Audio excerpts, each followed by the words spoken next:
Imagine not your data, but your most personal information, your DNA, being sold to the highest bidder. Back in 2006, 23andMe launched with a simple, enticing proposition. Spit in a tube, mail it to their lab, and unlock the secrets hidden in your genetic code. Ancestry, health predispositions, genetic traits, all available for around $99. It was a revolutionary concept. The company grew rapidly. By 2023, approximately 14 million customers had willingly sent their DNA samples, eager to discover their genetic makeup. People found long-lost relatives, learned about potential health risks, and explored their ancestral origins. 23andMe became a household name, with millions trusting them with the most fundamental data possible, the very blueprint of their existence. But beneath this success story was a terrible data breach. Many customers used the same passwords across multiple sites, a common but dangerous habit. When credentials were stolen from unrelated websites, those same username and password combinations became doorways for attackers targeting 23andMe users. This is what we call credential stuffing. Hackers taking leaked login information from one breach and systematically testing it on other sites. It's like finding some car keys on the street and trying it on every car in the neighborhood until one opens. But there was something more concerning than that. It was a feature on the website called DNA Relatives. This opt-in tool connected users with others sharing their genetic material. Sounds innocent, right? But it wasn't. It created a massive security flaw due to the large network of connected accounts. All while customers continued sending their most intimate biological data, unaware of what was about to happen. On April 29, 2023, hackers quietly slipped into 23andMe's customer accounts. No alarms sounded. No red lights flashed. For 5 straight months, they moved through the system undetected, harvesting the most personal data imaginable. What began as access to just 14,000 accounts quickly became something far more sinister. The attackers employed credential stuffing, a brutally effective technique that I've seen countless times in my work. It's simple, yet devastating, because it exploits human behavior rather than technical vulnerabilities. People reuse passwords. Hackers know this. They count on it. But what transformed this breach from concerning to catastrophic was how the attackers weaponized the DNA Relatives feature. Once inside those initial accounts, they didn't just take what they found. They used them as gateways to access connected profiles. Each compromised account became a stepping stone, allowing lateral movement through family connections. This single design choice amplified the breach exponentially.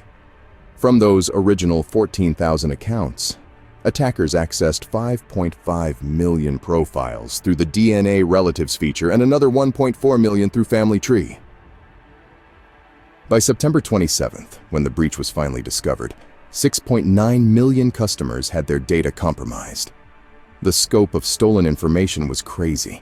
Health predisposition reports revealing disease risks, wellness reports, carrier status for genetic conditions, self-reported health conditions, raw DNA segments, profile pictures, birth years. Perhaps most disturbing was the discovery that attackers had specifically targeted and extracted a file shown on screen here, containing genetic information on nearly 1 million people of Ashkenazi Jewish descent. On October 10th, when 23andMe finally discovered something was wrong, they mandated password resets. By November 6th, they enforced two-factor authentication, a security measure that would have prevented the entire thing had it been required from the start. Multiple class actions were filed in California courts, including Santana versus 23andMe, all making essentially the same argument. The company had failed in its most basic duty to protect customer data. They hadn't properly secured personally identifiable information, monitored for abnormal activity, or implemented industry-standard encryption practices.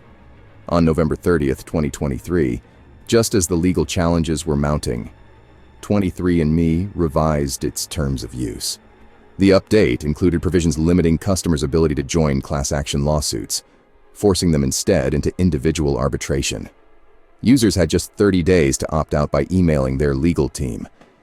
It was a desperate attempt to dodge accountability, and the worst was yet to come. On March 24, 2025, 23andMe filed for Chapter 11 bankruptcy in the U.S. Bankruptcy Court for the Eastern District of Missouri. The company had finally collapsed under the weight of its security failures. This wasn't a surprise to those of us in cybersecurity. We'd watched the dominoes fall one by one. The massive breach, the lawsuits, the loss of public trust. What's remarkable isn't that 23andMe failed, but that they survived, as long as they did. Chapter 11 bankruptcy isn't the end of a company. It's a last-ditch attempt at survival. It's saying we can't pay our debts, but maybe someone will buy what's left of us. In this case, 23andMe was aiming for what they called a structured asset sale. Basically, putting all their pieces up for auction. The company secured $35 million of emergency cash to keep the lights on for 45 more days while they looked for buyers. If multiple bidders emerged, they'd hold an auction for what remained of the company. Ann Wojcicki, the CEO who co-founded the company back in 2006, stepped down after her own takeover bid was rejected. She resigned to pursue an independent bid for the company's assets, essentially trying to buy back her own creation. Meanwhile, an entirely new crisis management team took over. But here's what makes this bankruptcy different from countless others I've studied, and what should concern you deeply. When most companies fail, they leave behind office furniture, intellectual property, maybe some real estate. 23andMe had the genetic data of 6.9 million people. That's right, your DNA. The most personal information that exists about you, potentially being treated as a corporate asset to be sold to the highest bidder in bankruptcy proceedings. The customer panic was immediate and justified. What happens to my biological data? The bankruptcy didn't involve any new data breaches, but it created an entirely different kind of vulnerability, a legal and regulatory gray area where genetic information could change hands through a sale. For those 6.9 million customers, the bankruptcy filing opened a terrifying question. Who would end up owning it? And for 23andMe's competitors, well, they scrambled to issue statements about their own security practices, desperate to avoid their fate. 3 days before the bankruptcy filing, a United States politician issued an urgent alert to all 23andMe customers. The message was clear. Delete your DNA data immediately. His guidance was specific and dire. Log into your account, navigate to Settings, select 23andMe Data, click Permanently Delete Data, confirm via email, and adjust your preferences to destroy any remaining physical samples. Given 23andMe's reported financial distress, I remind Californians to consider invoking their rights. For millions of users, this warning came far too late. Their genetic information had already been compromised, copied, and distributed. Deleting your data from 23andMe's servers couldn't erase what hackers had already stolen. This is the data permanence problem. Once sensitive information escapes into the wild, it's virtually impossible to recapture. You can't unring that bell. 23andMe executives scrambled to contain the damage. They issued reassurances that customer data would remain protected during the bankruptcy process. Meanwhile, a $30 million settlement filed in September 2024 was still pending approval. This would have covered 6.4 million US customers, offering cash payments and security upgrades. On the same day as the bankruptcy filing, the UK's Information Commissioner's Office proposed a £4.59 million fine, roughly $6 million, for violations of UK GDPR regulations. Deputy Commissioner Stephen Bonner put it bluntly, "Genetic information is among the most sensitive personal data that a person can entrust to a company. The stolen data had already surfaced on notorious hacking forum breach forums. Even more disturbing, portions appeared on the unofficial 23andMe subreddit, including the Ashkenazi CSV file that had been specifically targeted during the breach. Think about that. Your DNA being passed around on forums where hackers trade stolen data like baseball cards. Once this kind of information escapes, there's no taking it back. You can change a password. You can get a new credit card. You can even change your name or address. But you cannot change your DNA. It's the one piece of personal information that stays with you from birth to death. And now, for millions of people, it would remain unsafe forever. The regulatory responses, while severe by normal standards, seemed almost trivial compared to the scale of the breach. What is a $30 million settlement when the most biological details have been exposed? What is a £4.59 million fine when genetic data is circulating on the dark web? Once a breach of this magnitude occurs, no amount of money, no court ruling, no company promise can undo it. So what would happen when the company's most valuable remaining asset, its database of genetic information, was sold to the highest bidder?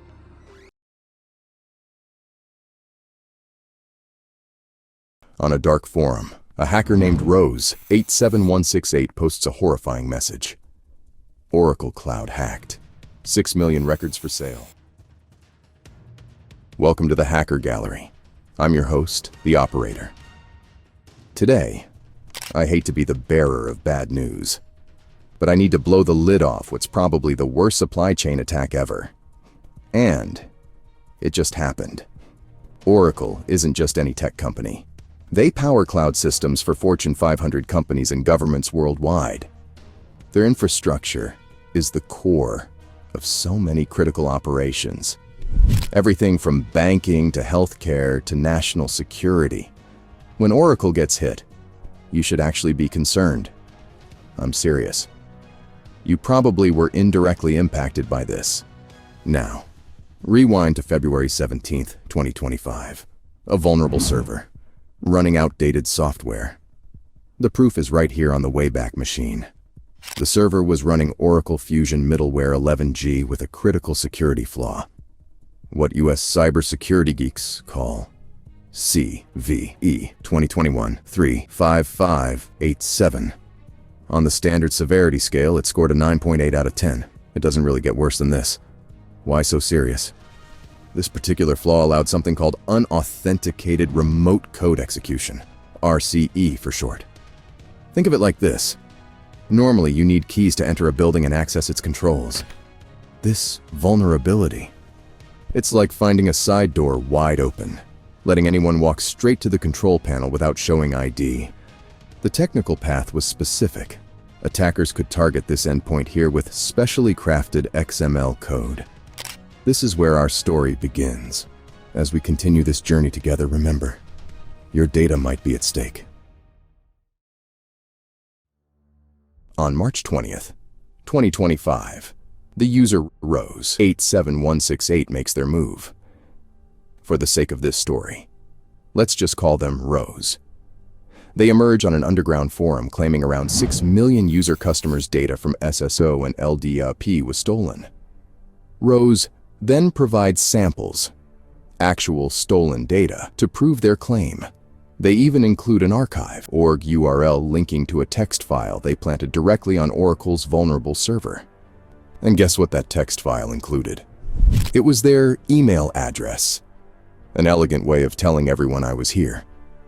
Pretty classy if I say so myself. The stolen data is tremendous. Let me show you. SSO credentials, that's single sign-on, the keys that let users access multiple services with one login. Think of it as a master key. LDAP data, lightweight directory access protocol, essentially the company address book containing user information and permissions. It's the blueprint of who can access what in an organization. They also took JKS files, Java Key Store, which contain encryption keys, along with encrypted passwords, key files, and JPS keys for enterprise manager access. These are literally the last thing you want stolen from your network because they hold the keys to your entire system. Literally. With these, hackers can unlock encrypted files, pretend to be real users, and take over important parts of a company's network. It's actually impossible to rebuild. You need to tear everything down and rebuild security from scratch. In an email to Oracle's security team, Rose taunts, "I've dug into your cloud dashboard infrastructure and found a massive vulnerability that has handed me full access to info on 6 million users." This wasn't a hoax. The data was authentic. The breach was real.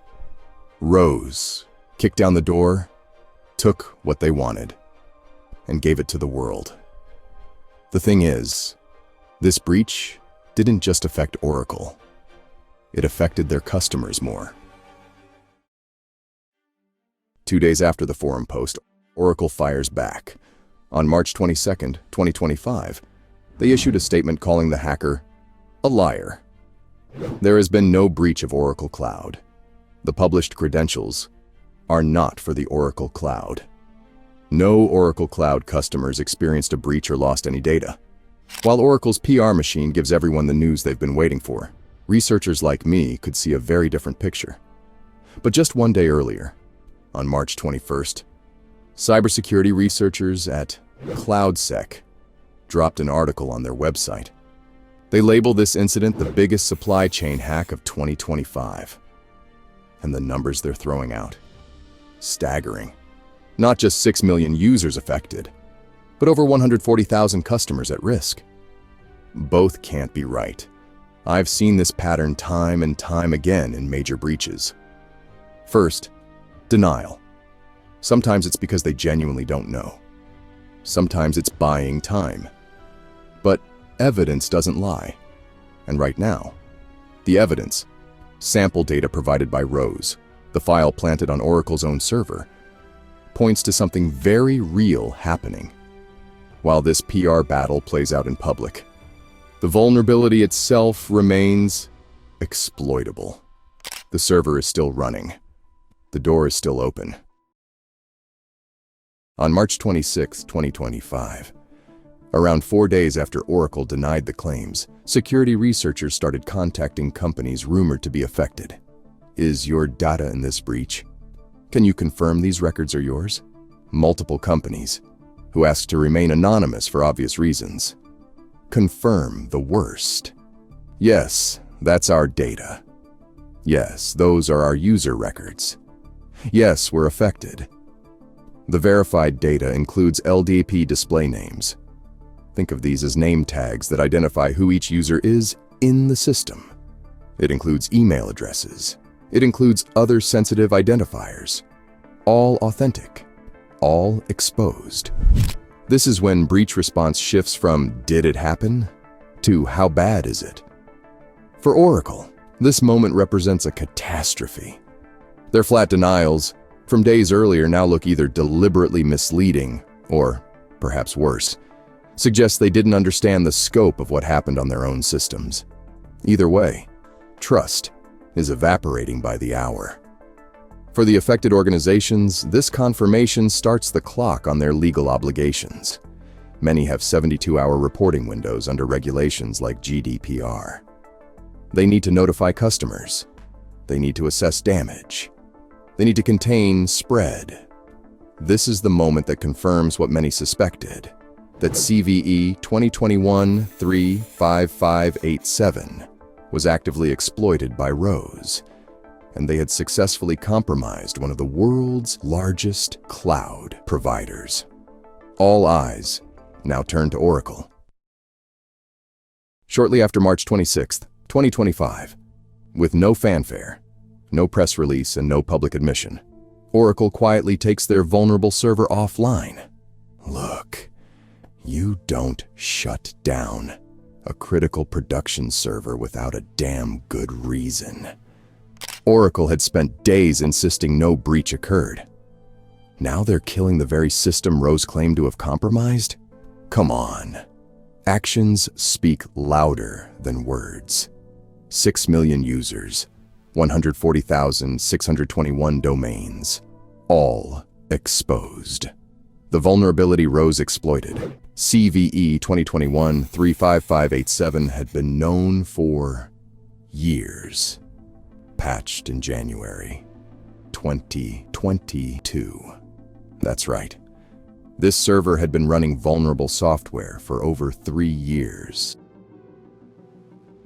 I'll break down what happened from a technical standpoint, but I'll try to make it easy to understand. Oracle Access Manager, the software running on this server, had a critical flaw in how it handled XML files. Specifically, this method I'm showing you on the screen here would process XML without proper filtering. When the system parsed this XML, it would decode something called the requester attribute without checking it first. This created a pathway, what you call a gadget chain, that connected to another vulnerability, CVE 2020-14644. The end result? An attacker could send specially crafted XML code to the server and execute whatever commands they wanted. No authentication required, no password needed. Just craft the right request, and boom, you own the system. This wasn't some exotic zero-day nobody had seen before. This was a known, documented, patchable vulnerability that had been left wide open. Oracle pulled the server offline, but it was too late. Way too late. The data was already gone, credentials already stolen. Rose had it all in their possession. The chaos subsides, but the wreckage remains. Like survivors after a hurricane, 140,000 Oracle Cloud tenants now face a grim reality. Their digital infrastructure has been compromised. Firstly, they all need to reset every password, not just regular accounts. Prioritize those privileged admin credentials. Then, they need to probably reset everyone's multi-factor authentication. Third, update all the password hashes. That's the secure way passwords get stored in systems. When those are compromised, you've got to regenerate them completely. Fourth, rotate all customers' tenant credentials. Fifth, regenerate certificates and secrets. Once exposed, it's GG. Sixth, audit logs. They need to look for where else Rose might have been. And finally, monitor everything continuously. Oracle faces the real threat of lateral movement. When attackers get credentials from one system, they typically use them as stepping stones to hop into connected systems. One set of stolen keys can unlock multiple doors if those keys are reused anywhere. The uncomfortable truth is that you can do everything right with your own security, but still be compromised through a trusted provider. But Rose isn't done. Rose's forum post contains something that sends chills down my spine. The hacker isn't just selling data. They're offering to trade it for something potentially more valuable: zero-day exploits.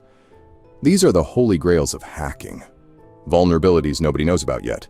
Not even the software makers themselves. No patches exist. No defenses are prepared. But that's not all. Rose is openly asking for help to decrypt the single sign-on passwords and crack the LDAP hashed passwords they've stolen. When hackers collaborate to decrypt stolen credentials, the damage multiplies exponentially. SSO passwords are particularly valuable because they're essentially master keys, one credential that unlocks multiple systems. Rose has also added another layer to their attack. They're offering ransom payments from companies to remove their data from the hackers list before they sell it to God knows who. Attackers like Rose don't stop. Hackers on this level are constantly scanning the entire internet looking for any vulnerable servers. While Rose made headlines with Oracle, they're already inside another network, dropping their email in a text file, posting on darknet forums, and then moving to the next and the next. If you enjoy my videos, then you're lucky. This attack gives me many more videos to make. since tens of thousands of Oracle customers may now get popped. Subscribe if you want to see what happens next. Imagine waking up one day to find your website has gone rogue, hijacked by hackers. That's not a nightmare. It's reality for over 20,000 WordPress site owners caught in an operation that goes all the way back to 2016. Welcome to the Hacker Gallery. I'm the operator, and today I'm pulling back the curtain on DOLLYWAY. An attack that's been going on non-stop for 8 long years. This attack is a profit-making machine. DOLLYWAY attaches itself to websites like a parasite, quietly redirecting visitors to scam sites. Every click on your website becomes cash. Just not for you. Most never even know they've been hit. That's what makes DOLLYWAY particularly scary. It operates in silence, leaving no obvious traces while it's active. As we explore this 8-year campaign, you'll see how DOLLYWAY didn't just persist. It evolved, adapted, and outmaneuvered researchers at every turn. Just remember, DOLLYWAY is still out there, still hunting, still evolving. So with that in mind, let's get right into it. You might be wondering, how did it all begin? Let me take you back to 2016, when a scrappy little piece of malware called Master134 first appeared on the internet. Think of it as DOLLYWAY's awkward teenage years. You see, in cybersecurity, we often focus on the spectacular attacks, the million-dollar ransomware hits. But the most dangerous threats? They start small. Master134 operated in the shadows for nearly 2 years before security researchers at Check Point spotted it in 2018. What made Master134 effective wasn't technical brilliance. It was patience. The hackers behind it targeted what we call end-day vulnerabilities, security holes that were recently discovered and fixed, but still vulnerable to website owners that hadn't bothered to apply the fix yet. The targets? WordPress sites with outdated plugins and themes. If you've ever put off updating your site because it works fine as is, you're exactly the kind of target they were looking for. By 2018 to 2019, the operation evolved. The hackers weren't satisfied with basic infiltration techniques. They stepped up their game with what security researchers called the fake browser updates campaign. You've seen these before.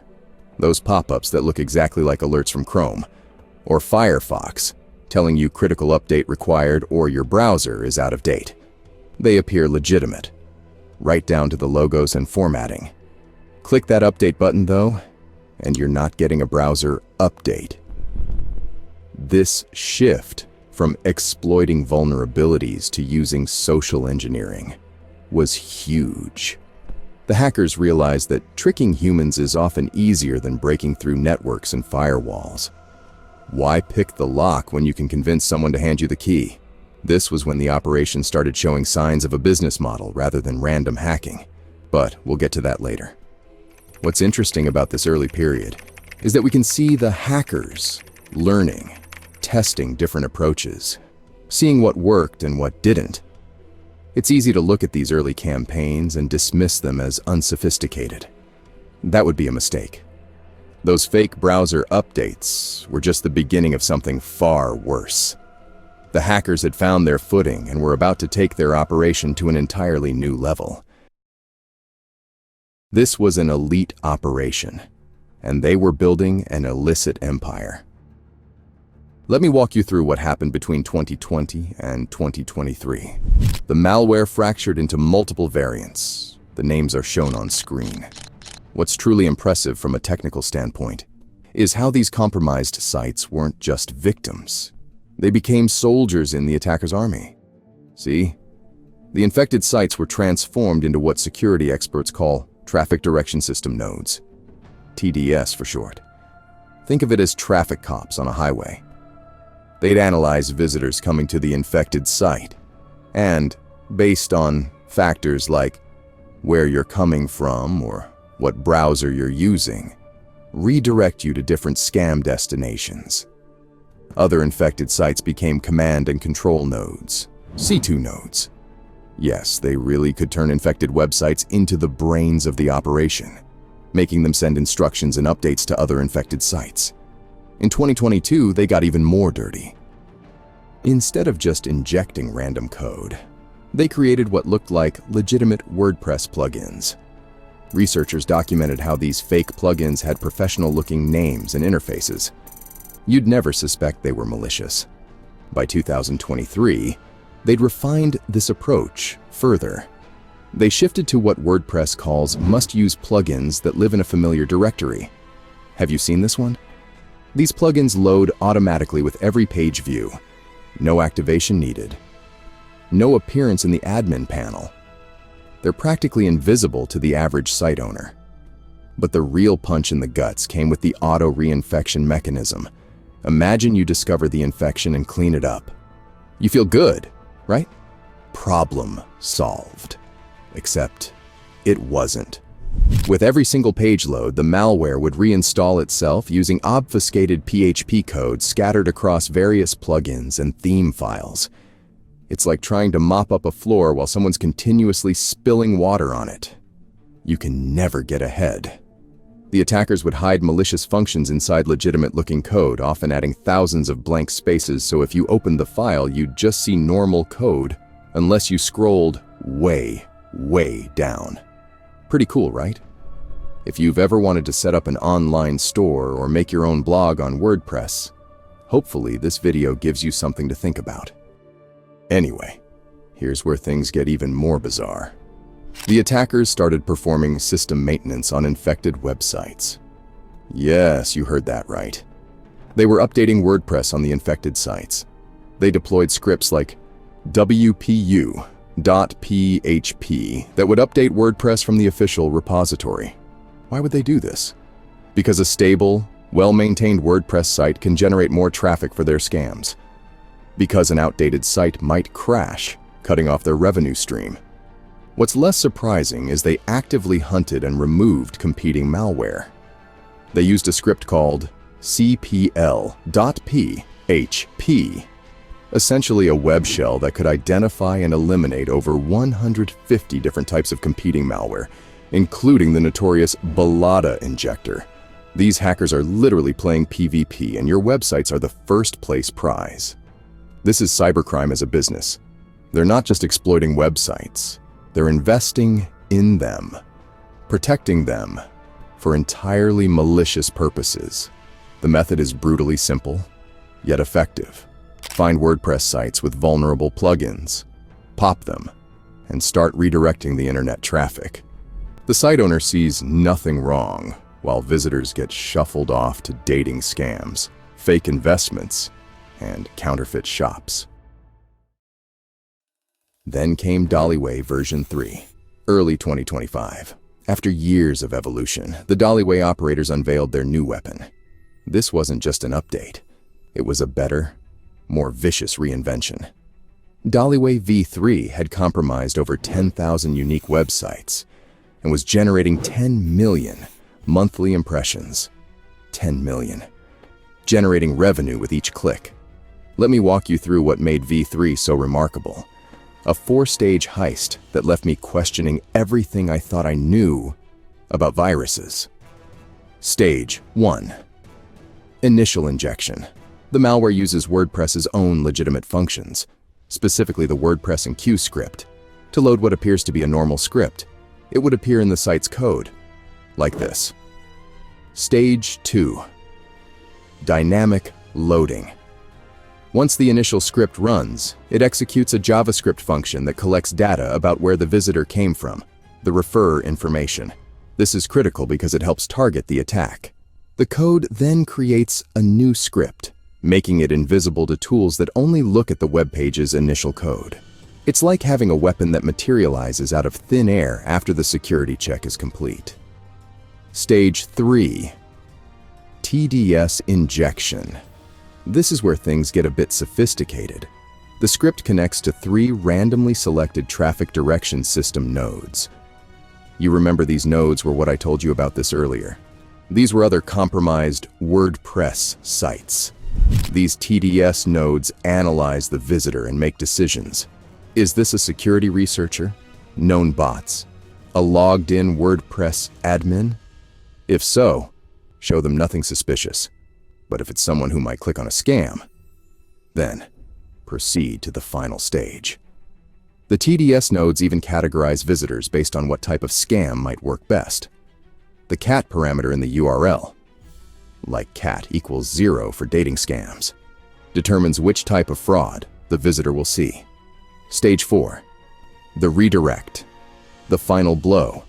When a visitor interacts with the infected site, they're silently redirected to scam domains like this one, with affiliate tracking IDs attached, shown here on screen. These IDs are crucial. They ensure the DOLLYWAY operators get paid for every visitor they deliver.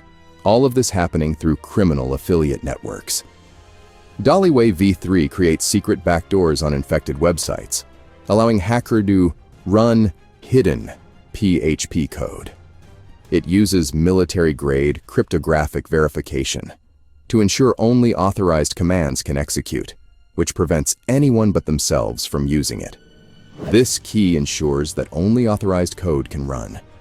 The malicious payloads are verified, then decoded through a complex process using cryptography, compression, and encoding, a technique researchers dubbed Dolly decode. This is malware with its own authentication system. Malware that verifies its own integrity. Malware that distinguishes between targets and non-targets with almost military precision. But this wasn't the work of nation-states or APT groups with unlimited resources. This was a criminal enterprise that had evolved. They'd studied every defense thrown at them and engineered counters to each one. As 10 million fraudulent clicks flowed through their network each month, the architects of DOLLYWAY v3 had achieved something really terrible. GoDaddy Security and other firms quickly developed specialized tools targeting the WordPress code snippets and malicious scripts found in the infection. The first challenge was finding the malware. The WordPress code snippets weren't visible in the WordPress admin interface. They were hidden in obscure locations like this one, or buried deep in database entries with innocent-looking timestamps. If you didn't know exactly where to look, you'd never find them. Second challenge: ghost admins. There were malicious admin users with obfuscated names like this one. These accounts had full control over infected sites, but were completely invisible in the WordPress admin panel. But the third challenge was the real killer: auto-reinfection. Even if you found and removed every trace of the malware, it would come back with the very next page load. This innocent-looking code was actually a self-replicating monster. Cybersecurity teams are facing what is called a Sisyphean task, named after the Greek myth of Sisyphus forever pushing a boulder uphill only to watch it roll back down. Clean up the site and it reinfects. Remove the back doors and new ones appear. DOLLYWAY wasn't defeated. Not by a long shot. The operators behind it had spent 8 years building an operation designed to withstand discovery. They'd anticipated the security response and prepared accordingly. This wasn't a clean win. Not by a long shot. This is a messy, ongoing battle. 20,000 sites compromised. Millions in fraudulent revenue generated. And they're not done.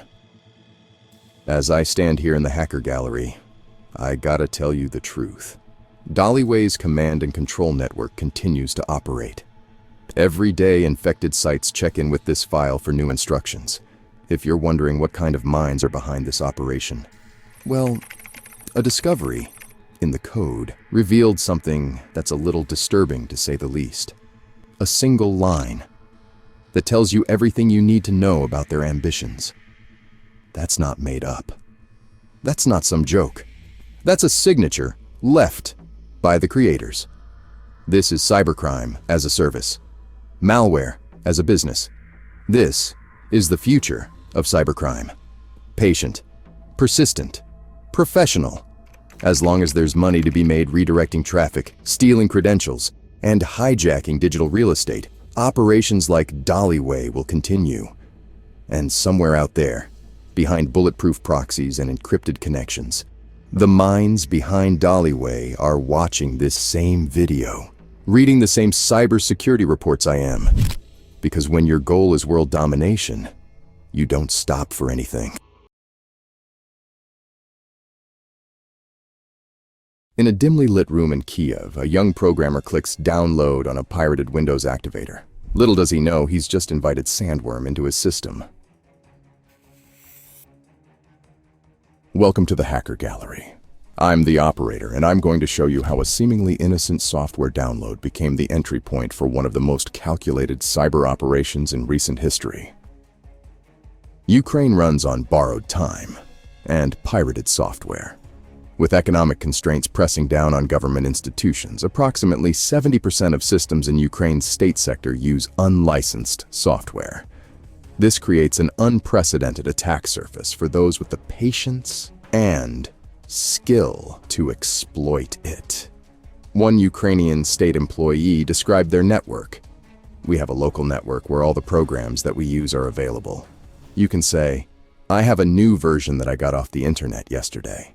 Let me post it, and whoever needs it can use it. When unverified software moves freely across networks, malicious code slips through alongside legitimate programs. Known also as APT-44, Frozen Barents or Seashell Blizzard, SANDWORM isn't your typical hacker collective. They're Unit 74455, the main center for special technologies, a specialized division within Russia's GRU military intelligence. Operating since at least 2009, they've made Ukraine their primary target. I've observed their recent cyber attack. A fake Windows activator, specifically a Trojanized Microsoft Key Management Service tool. These tools mimic legitimate software perfectly, displaying an activation interface identical to Microsoft's own while silently executing commands in the background. For cash-strapped institutions relying on pirated software, they're an irresistible solution to an everyday problem. That single click, downloading what appeared to be a simple utility, would prove to be the first domino in a sequence that would soon threaten not just individual systems, but entire networks critical to Ukraine's infrastructure. SANDWORM was in the system, and no one even knew it yet. Late 2023, all across Ukraine, thousands of government employees, IT staff, and everyday citizens downloading what they think is just a simple Windows activator, a tool to unlock their pirated Microsoft software. Nothing unusual, right? Just another day saving a few bucks. Except, it wasn't just an activator. Not even close. What these users didn't realize was that SANDWORM had seeded hundreds of Trojanized KMS activators across Ukrainian download sites and forums. These weren't crude hacks. They were traps. When you ran one of these fake activators, here's what you'd see. A legitimate-looking Windows activation screen, progress bars filling up, success messages, everything looking exactly as it should. But behind that friendly interface, pure chaos. What's actually happening on your machine while you're staring at that fake activation screen? First, the backorder loader kicks in. This thing is built in the Go programming language for speed and stealth. While you're watching that progress bar, backorder is running a PowerShell command that's absolutely devastating. What's that do? It tells Windows Defender to ignore specific folders on your computer. It's like telling your security guard, hey, don't look in that room over there. The perfect blind spot. Backorder then gets to work. It's calling home, but not in plain language that security tools might catch. It's using a function shown here to decode base64 gibberish back into actual website addresses. Think of it as translating a coded message into plain English, but only the malware understands the code. Then, the main get zip function activates, downloading a payload from their command and control server, what cybersecurity people call a C2 server. These sites look legitimate.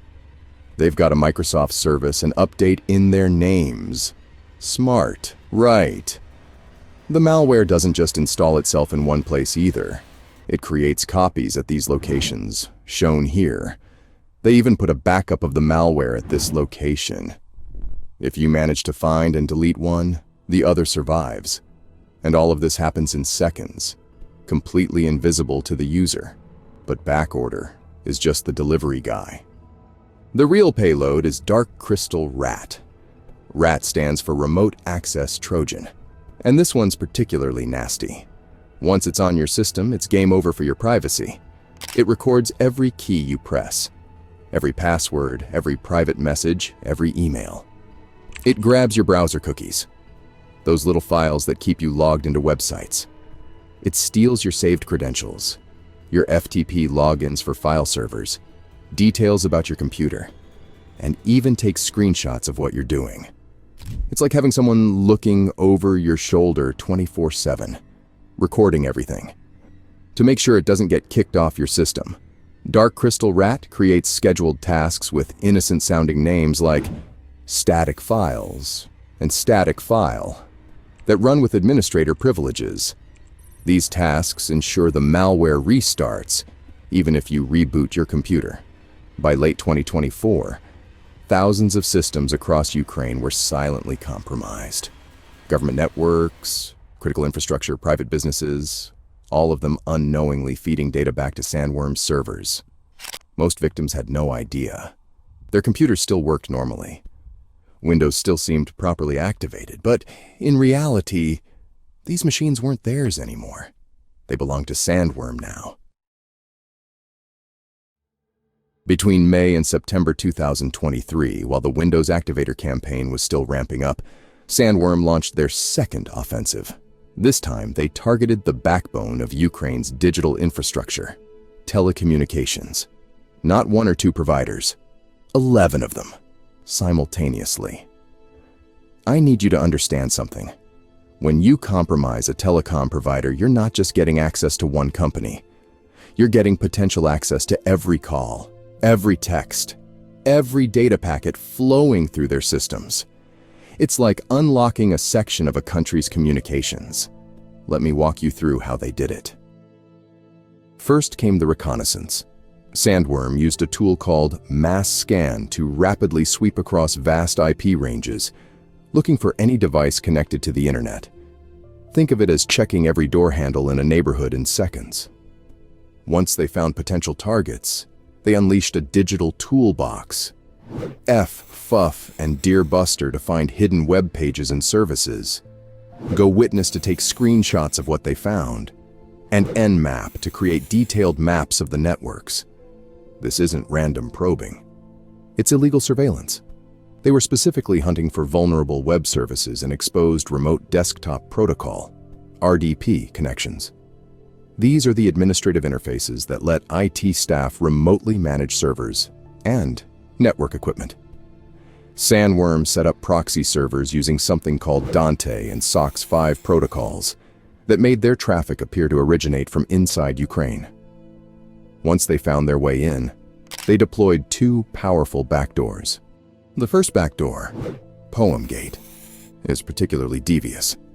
It captures administrator credentials during the authentication process, basically stealing passwords right as they're being used.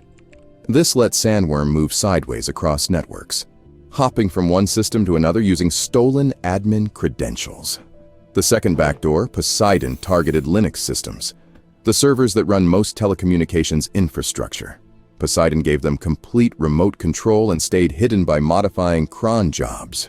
Those are automated scheduled tasks in Linux. By hijacking legitimate system processes, they could stay undetected for months. But these guys weren't just skilled at breaking in. They were masters at covering their tracks. They used a tool called Whitecat to systematically delete logs and traces of their activities. Imagine breaking into a building, stealing everything, and then erasing all the security camera footage on your way out. How do we know it was SANDWORM? The digital fingerprints are clear. They used Proton Mail registered domains for their command infrastructure. The malware contained Russian language debug symbols, bits of text left by programmers that weren't properly removed from the code. These attacks weren't about stealing money. They were about gaining control of critical infrastructure. By compromising telecom providers, networking equipment, and backup systems, SANDWORM gained the ability to potentially disrupt or monitor communications across Ukraine. What makes this attack truly frightening is how it worked together with the Windows Activator campaign. Individual machines were bleeding data through dark crystal rat, while telecommunications infrastructure was compromised at the core level. By mid-2024, thousands of Ukrainian systems, from personal laptops to critical government networks, were silently sending gigabytes of sensitive data to SANDWORM servers. Not just once, but continuously, day after day, all harvested in real time, 24/7. I'm not exaggerating here. The dark crystal rat tool installed through those fake Windows activators was capturing absolutely everything. And all the while, victims had no idea. Their pirated Windows installations appeared perfectly normal. The KMS activator seemed to have done its job. There were no pop-ups, no slow performance, no obvious signs of infection. But behind the scenes, this data was flowing to a sophisticated command and control network, what security pros call C2 infrastructure. Domains like the ones I'm showing you right now on the screen looked legitimate at first glance. I mean, they sound like official Microsoft sites, right? That's by design. If you saw network traffic heading to microsoftupdate.com and you didn't know much about computers, you probably wouldn't think twice about it.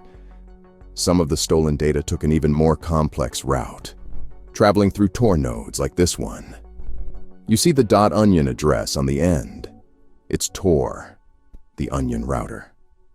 These are special servers designed to bounce connections through multiple points around the world, making them nearly impossible to trace back to their source, aka the deep web. Their main IP address handling all this traffic was supported by additional infrastructure, like this domain.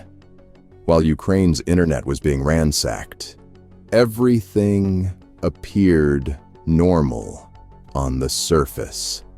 The fake KMS interface had long since closed, leaving no visible trace of the infection. Systems functioned normally.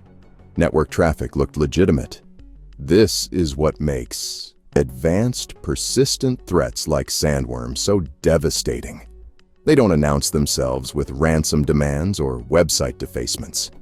They silently extract value for months or years before they're discovered, if they're discovered at all. By turning thousands of compromised systems into intelligence-gathering platforms, SANDWORM didn't just steal data. They weaponized Ukraine's dependence on pirated software, turning a simple cost-saving measure into a national security catastrophe. When Ukrainian cybersecurity teams discovered what was happening, they launched an immediate response. Backed by allies from the US, UK, and EU cyber divisions, they moved to sever SANDWORM's control over thousands of infected systems. Their first target? The command and control infrastructure. Ukrainian teams systematically took down their domains, shown here. Each severed connection meant data stopped flowing to Russian intelligence, but SANDWORM wasn't finished, not even close. In December 2023, while response teams were still cleaning up from the Activator campaign, SANDWORM struck again, this time at Kyivstar, Ukraine's largest telecom provider. In a single coordinated strike, they wiped 10,000 computers and 4,000 servers. But they didn't stop there.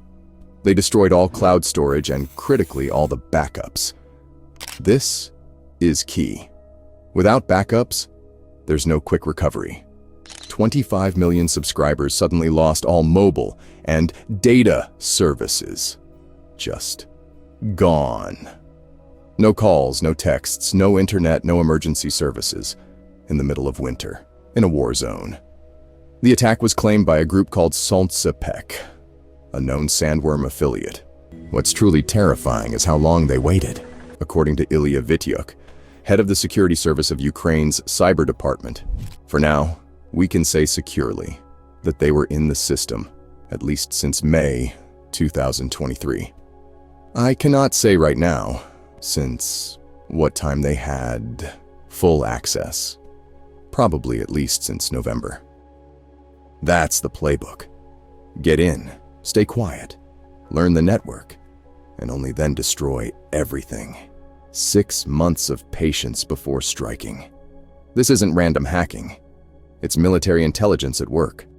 The cybersecurity firm Eclectic IQ connected the dots, linking 7 different malware campaigns to the same SANDWORM operators.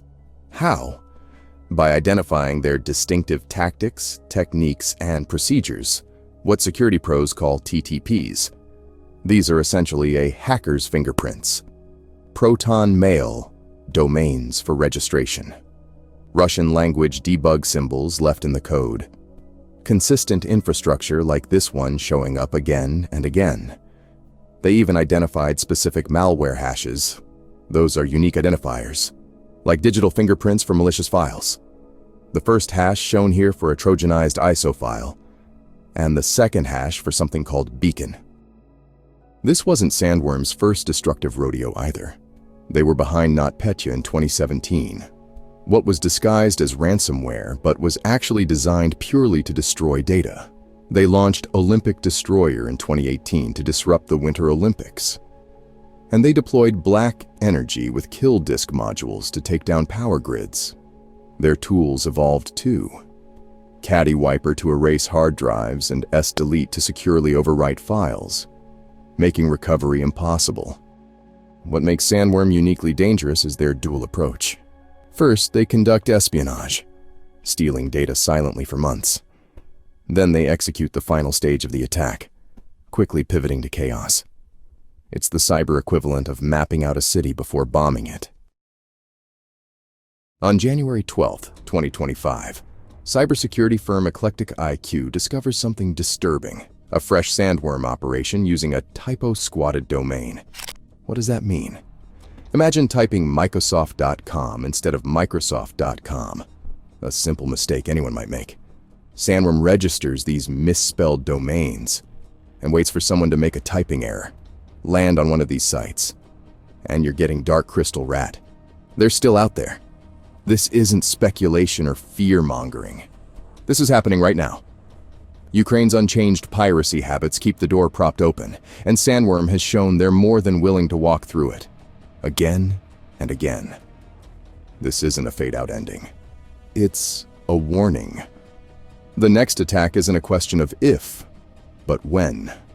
And as I speak these words, somewhere in a nondescript building in Moscow, the operators of Unit 74455 are already laying the groundwork for their next cyber attack against Ukraine.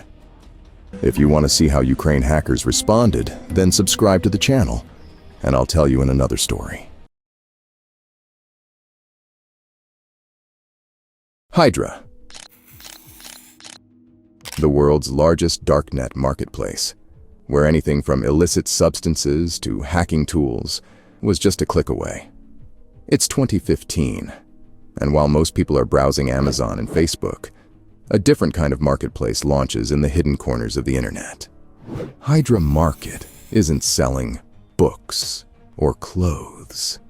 It's selling destruction. This isn't your typical website. You can't just Google it. Hydra operates on what we call the darknet, a section of the internet you can only access using specialized software like Tor. See, Tor routes your connection through multiple encrypted layers like an onion. That's why they call it the onion router. It hides who you are and where you're coming from. When you'd log into Hydra, you'd find everything a criminal could want. Drugs, stolen credit card data, counterfeit money. But what made Hydra truly dangerous was its ransomware marketplace. Ransomware as a service is basically criminal franchising. Expert hackers create the ransomware tools like Ryuk, Sodinokibi, and Conti, then rent them out to less technical criminals. The developers get a cut of whatever victims pay. It's business. Just horrifically illegal business. All transactions on Hydra happen through Bitcoin and other cryptocurrencies, Many people think Bitcoin is completely anonymous, but that's not quite true. It's what we call pseudonymous. The transactions are public on the blockchain, but they're tied to wallet addresses, not names. Without additional investigation, it's hard to know who owns which wallet. The growth of this operation was getting out of control. In 2016, Hydra pulled in less than $10 million. By 2020, just 4 years later, they're processing over $1.3 billion in transactions. That's more than many legitimate tech companies. So, yeah, $1.3 billion flowing through a criminal enterprise hidden on the dark web. When you see numbers that big, you have to wonder, how long could something this massive stay hidden? And where'd all that money go? Well, my friends, sit back and relax because I'm about to tell you a story you wish you never knew. Before we continue, I need to confess. I lied to you. This story isn't really about Hydra Market. You see, every criminal empire needs a bank. Enter GARANTEX, a crypto exchange that turns blood money into clean cash. You see, all that Bitcoin flowing through Hydra created a problem. How do you turn stolen crypto into real-world spending money without getting caught? That's where GARANTEX stepped in. In April 2019, while Hydra was already raking in hundreds of millions, GARANTEX launched its operation. On paper, they were just another crypto exchange registered in Estonia, a place where you could trade regular money like rubles for digital currencies like Bitcoin. But look closer, and you'd find something far more sinister. GARANTEX set up shop in Moscow's Federation Tower in St. Petersburg. What they were doing was money laundering, plain and simple. When you run a ransomware operation or sell drugs on Hydra, you get paid in crypto. But you can't just deposit Bitcoin into your bank account without raising red flags. GARANTEX solved this problem by mixing dirty crypto with legitimate transactions, obscuring where the money came from. Crypto exchanges are supposed to follow rules called anti-money laundering, or AML, and countering the financing of terrorism, or CFT regulations. They're required to verify customer identities, monitor suspicious transactions, and report anything shady to authorities. It's the financial equivalent of see something, say something. GARANTEX wasn't doing any of that. They were the nightclub with the back door wide open. By February 2022, authorities started catching on. Estonia's financial intelligence unit dug into GARANTEX's operations. Using blockchain analysis, they followed the digital money trail, linking GARANTEX wallets directly to criminal enterprises. Estonia didn't hesitate. They revoked GARANTEX's license completely. The message was clear. You're done. Shut it down. But cyber criminals don't exactly respect government authority. Despite losing their legal right to operate, GARANTEX just kept going. No license? No problem. They exploited regulatory gaps between countries, continuing business as usual. It's like watching a bank robber wave at the security cameras on the way out. But this defiance wouldn't go unnoticed for long. Estonia. Pulling GARANTEX's license was like a slap on the wrist. 2 months later, the real hammer came down. April 5th, 2022. The U.S. Treasury's Office of Foreign Assets Control, OFAC, slapped sanctions on GARANTEX. These sanctions are financial death penalties, cutting off access to the entire U.S. financial system. No American could legally do business with them. No U.S. bank could process their transactions. Why did they do this? Follow the money. Using blockchain analysis, investigators traced over $100 million in dirty crypto flowing through GARANTEX. The numbers were damning $6 million from the Conti ransomware gang and $2.6 million directly from Hydra. Then, just 1 day later, April 6th, 2022, Hydra itself got hit. German Federal Criminal Police, the BKA, located and seized Hydra's servers right on German soil. In one swoop, They confiscated 543.3 Bitcoin. That's about $25 million at the time. They physically took the computers that kept Hydra running. The US Department of Justice didn't stop there. They identified and charged Dmitry Olegovich Pavlov, a 30-year-old Russian, with conspiracy to commit money laundering and narcotics distribution. This guy had been running Hydra's servers since 2015 through his company Promservice Limited. You might know it by its other name shown here. Pavlov wasn't some low-level tech. He was the infrastructure guy. Without his servers, Hydra couldn't exist. He'd been earning millions in commissions for 7 years, knowing exactly what was happening on those servers. 86% of all illicit Bitcoin going to Russian exchanges in 2019 came through Hydra. This wasn't just one criminal marketplace. It was the criminal marketplace in the region. Fast forward to February 24, 2025. You'd think after all that heat, Estonia pulling their license, US sanctions, Hydra getting stomped out, GARANTEX would be long gone. But no. These guys are like cockroaches after a nuclear blast. The European Union drops their 16th sanctions package, and guess who's on the list? GARANTEX.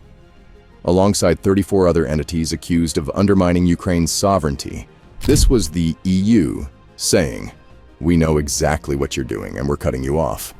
But GARANTEX had pivoted. They weren't just laundering darknet money anymore. They'd become the go-to financial escape hatch for sanctioned Russian banks.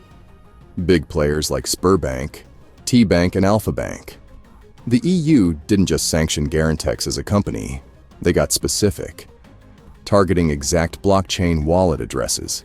This is like freezing individual bank accounts, but for crypto. Let me show you what that looks like. The EU identified and sanctioned an Ethereum wallet, 3 Bitcoin wallets, a Binance Smart Chain wallet, and a Tron wallet. Each of these strings represents a specific account on a blockchain. No one in the EU can send money to or receive money from these addresses. It's like putting a do not touch sign on them. But GARANTEX just shrugged it off. Despite sanctions from both the US and now the EU, despite having no legal license to operate, they kept right on going. They were still processing transactions, still helping sanctioned banks, still making money. By 2025, GARANTEX processed $96 billion in transactions. That's a billion, with a B. Over 100 million of that was directly linked to criminals. Then, in March 2025, the hammer dropped hard. March 6th, to be exact. You wake up, check GARANTEX's website, and boom, it's gone. Totally vanished. In its place, a stark official seizure notice. The US Secret Service, working with the DOJ, FBI, Europol, and cops from Germany, Finland, Netherlands, and Estonia, had seized GARANTEX's entire online presence. When you typed garantex.org into your browser, instead of reaching their servers, you were redirected to the servers of the United States Secret Service, the equivalent of police tape across a crime scene. This wasn't just their main site.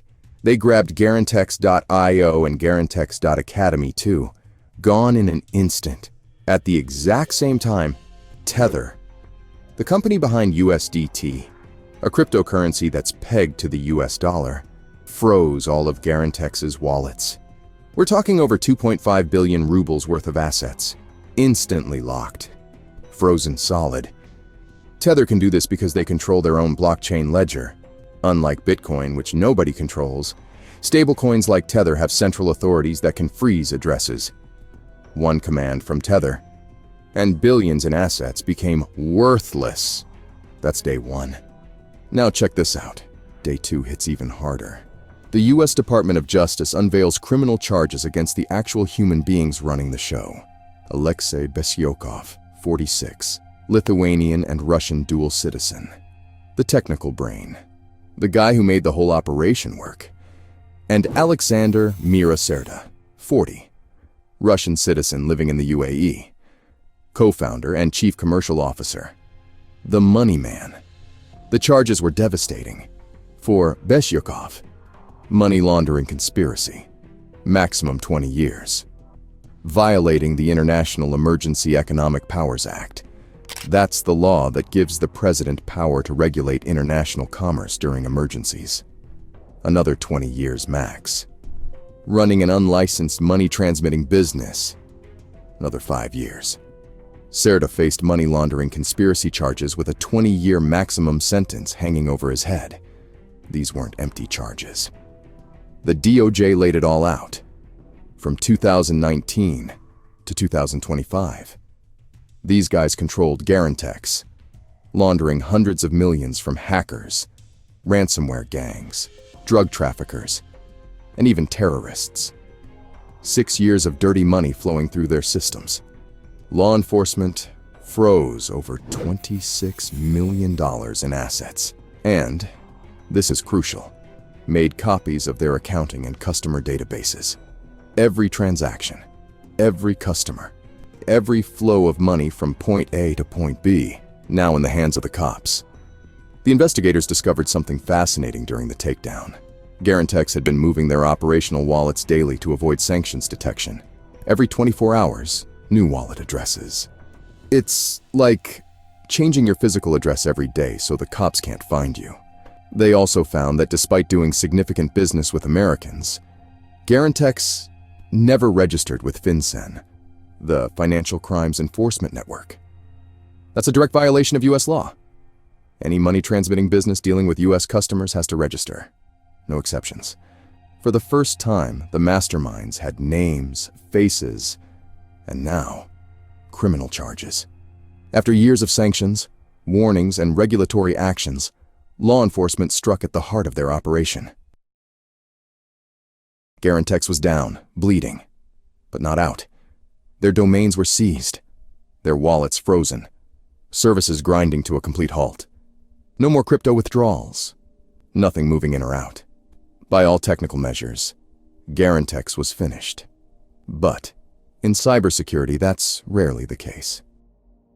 Just hours after the takedown, GARANTEX posts a message on Telegram. And what do they say? We're fighting and we're not giving up. I mean, come on. Their entire infrastructure's just been dismantled by the most powerful law enforcement agencies on the planet, and they're still talking trash. That's either complete delusion or terrifying confidence. They didn't stop there. They warned all their users that USDT, that's Tether, the stablecoin, on Russian wallets could be at risk. Geez, I sure would hate to be a legit customer on their platform. Anyway, think about what we're seeing here.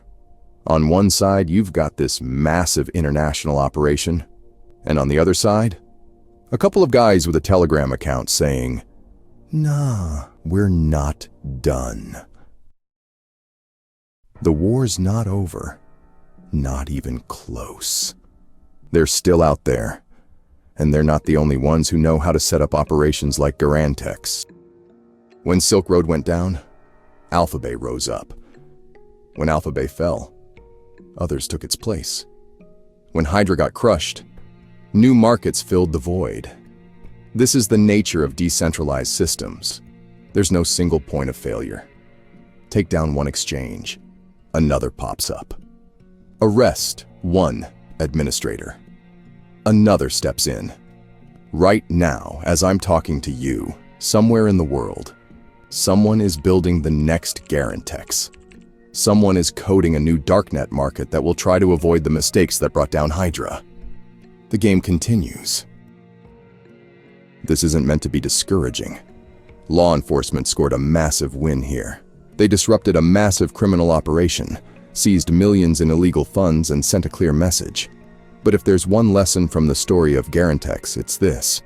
As long as there's money to be made, cybercriminals won't be lurking far. Tell me in the comments below what you think will happen to GARANTEX. Do you think they'll keep operating? Or maybe you think they will rebrand their operation?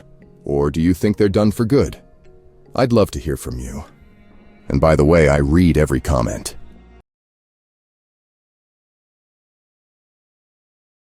Welcome to the Hacker Gallery. I am the operator. Let me tell you a story about how quickly fortunes can vanish. Hamburg, Germany. Autumn, 2022. A 60-year-old man picks up his ringing phone. The voice on the other end is professional, calm, reassuring. "This is your bank. We've detected suspicious activity on your account. For security purposes, could you please verify your TAN code?" The man complies. Why wouldn't he? And just like that, his life savings disappear. What that man couldn't know was that he'd just become patient zero in what German authorities would soon recognize as a nationwide epidemic. A wave of scam calls swept across Germany, all with the same pattern impersonating bank employees, extracting TAN codes, transaction authentication numbers, those one-time passwords that act as digital keys to your online banking. TAN codes are security measures designed to protect your account. Enter the wrong one, nothing happens. Enter the right one, and you've just authorized whatever transaction the person on the other end wants. Within weeks, similar reports flooded in from all corners of Germany. The Verden Public Prosecutor's Office and Hanover Police Department launched an investigation that would eventually uncover something far more sinister than isolated phone scams. The trail led investigators to the MANSON Market, a dark web marketplace where stolen data wasn't just collected. It was categorized, packaged, and sold like any other commodity. Bank details, addresses, security questions and answers, all available to the highest bidder. What German authorities didn't realize yet was just how deep this rabbit hole went. The MANSON Market wasn't just another dark web shop, but we'll get to that. For now, the hunt was on. This was the first layer of the onion starting to be peeled back, and unfortunately, it would take years to fully unravel. September 19th, 2024. Nearly 2 years after those first scam calls. German law enforcement doesn't knock politely when they execute Operation Final Exchange. In a single, coordinated strike, they seize 47 cryptocurrency exchanges operating across the country. Not small operations, either. We're talking about cybercrims moving millions. The cryptocurrency exchanges. Just think of them as currency conversion shops for cryptocurrency.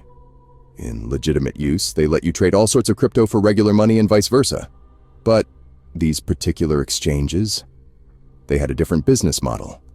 These platforms deliberately bypassed what we call KYC regulations. That's Know Your Customer. Normal financial institutions require proof of your identity to prevent criminal activity. These exchanges? They made identity verification optional. If an exchange facilitates hundreds of millions of dollars in crypto trading, and then they should make sure the users don't do fraud, money laundering, and other illicit activities. The guys I'm about to show you don't care about that. The biggest fish caught in this net was Exchange.cash. 410,000 users and over 1.2 million transactions. Then there was 60cek.org with 300,000 users and nearly 1 million transactions. Prostocash.com added another 265,000 users to the tally. The scale is staggering. When criminals steal money, whether through those phone scams targeting elderly Germans or any other scheme, they face a problem. How do you turn stolen funds into clean, usable cash without getting caught? These exchanges were the answer. No questions asked. Complete anonymity. Money laundering made simple. The German Federal Criminal Police Office, the BKA, didn't just shut down websites. They seized everything. Development servers, production infrastructure, backup systems. Everything these operations needed to function. And more importantly, they captured transaction records, IP addresses, registration details, useful info that could lead to further arrests. The BKA, the Bundeskriminalamt, their official statement called these exchanges one of the most relevant building blocks in the criminal value chain of the cybercrime phenomenon. Translation: cut off the money flow, and you strike at the heart of organized cybercrime. And remember the MANSON Market? That dark web hub trading in stolen financial data? Every record sold on that marketplace eventually needed conversion into spendable currency. The criminals behind those phone scams targeting TAN codes, they needed somewhere to cash out their ill-gotten gains. Operation Final Exchange wasn't a random strike. The seized servers likely contained user data that would prove invaluable in the coming months. What the operators of MANSON Market didn't yet realize, their operation had just been compromised. November 1st, 2024. Just 6 weeks after Operation Final Exchange, German authorities strike again. This time, they're not just following the money. They're going after the attack infrastructure with Operation Power Off. The target? A website called dstat.cc.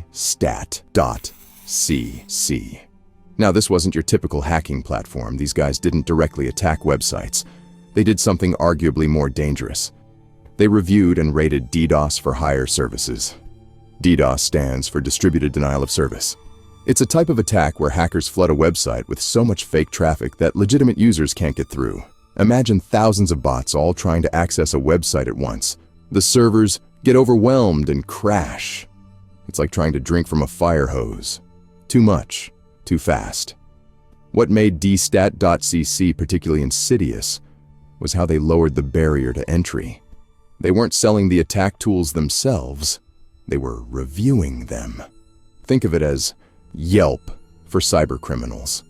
This service took down a bank website for 12 hours, 5 stars, that kind of thing.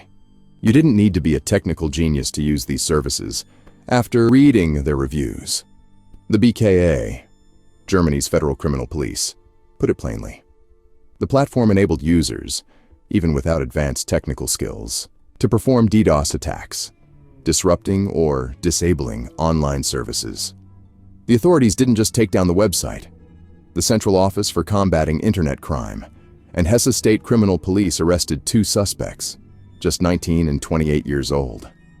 Young guys with serious technical skills pointed in the wrong direction. But here's where it gets even more disturbing. dstat.cc wasn't just about financial crime. They had connections to pro-Russian hacktivist groups called Killnet and Passion. These groups weren't just taking down random websites for money. They were targeting healthcare organizations with political motivations. The platform's reach was substantial. They maintained a Telegram channel with 6,600 members. And these same suspects? They also ran something called Flight RCS, a synthetic drugs marketplace operating on the clear web, not even hidden on the dark web. While Operation Final Exchange cut off the money laundering infrastructure, Operation Power Off targeted the attack infrastructure. And the criminals operating in these spaces? They were starting to feel the heat. The German authorities were mapping the entire criminal underground, one takedown at a time. And they were far from finished. December 3rd, 2024. Just 1 month after the dstat.cc takedown. The German authorities aren't taking a break. This time, they target something that's been hiding in plain sight for over a decade. Crime network. You need to understand what we're dealing with here. Since 2012, Crime Network had been the largest German-language marketplace for literally everything illegal. Drugs, stolen data, fake IDs. If it was illegal, you could find it there. For 12 years, they operated with impunity. Until now. In a coordinated strike, the Frankfurt Public Prosecutor's Office, ZIT, and the BKA shut down the entire operation. At the center of their target, a 29-year-old admin who went by Techman. Think about that. This was someone who probably started this enterprise when he was barely an adult. Over 100 active sellers, more than 100,000 users. We're talking about an underground economy on an industrial scale. Between 2018 and 2024 alone, this marketplace processed over 1,000 Bitcoin and 20,000 Monero. In regular money, that's about 100 million United States dollars changing hands. I need to pause here to explain something important. Bitcoin and Monero aren't just random cryptocurrencies. They're tools specifically chosen for transactions like these. Bitcoin offers some anonymity, but Monero is designed for maximum privacy. It uses sophisticated cryptography to hide the sender, receiver, and amount. That's why it's become the currency of choice for those who absolutely don't want to be tracked. The business model was simple but effective. Crime Network took a commission on every transaction, between 1% and 5%. They also charged monthly fees to sellers. All told, the operators pocketed at least $5 million for their trouble. But all that money couldn't protect them. When authorities moved in, they seized about 1 million euros in cryptocurrency along with luxury vehicles. What's perhaps more valuable than the money, though, is the data. You see, this illegal underground economy had been active for many years. Every transaction record, every user account, every connection. It's all now in the hands of German law enforcement. Each arrest provides intelligence for the next target. The operators behind MANSON Market were looking over their shoulder, wondering if they're next, wondering if they should be worried. The answer is yes. Yes, they should be. December 4th, 2024. Just one day after Crime Network went down. That's when it happened. The MANSON Market, the dark web hub that started this whole story back in 2022 with those phone scams targeting German seniors, was about to meet its end. This wasn't a small operation. This was the big one. The German police didn't go in alone. They brought along authorities from Austria, the Netherlands, and more. Think about the audacity of these criminals. They'd built an empire trafficking in stolen personal data.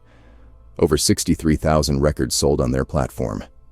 But the operation didn't stop there. The investigators discovered networks of fake online shops created for the sole purpose of harvesting credit card information. Think of it like a spider web designed to capture financial data from the vulnerable and funnel it straight to the MANSON Market.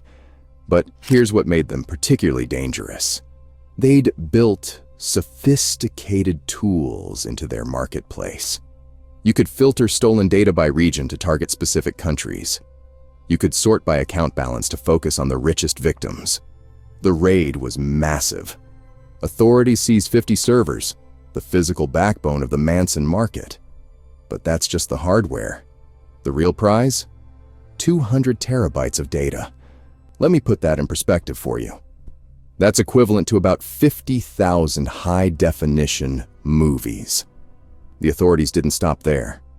They grabbed over 80 data storage devices, cell phones, computers, and approximately 63,000 euros in cash and cryptocurrency assets.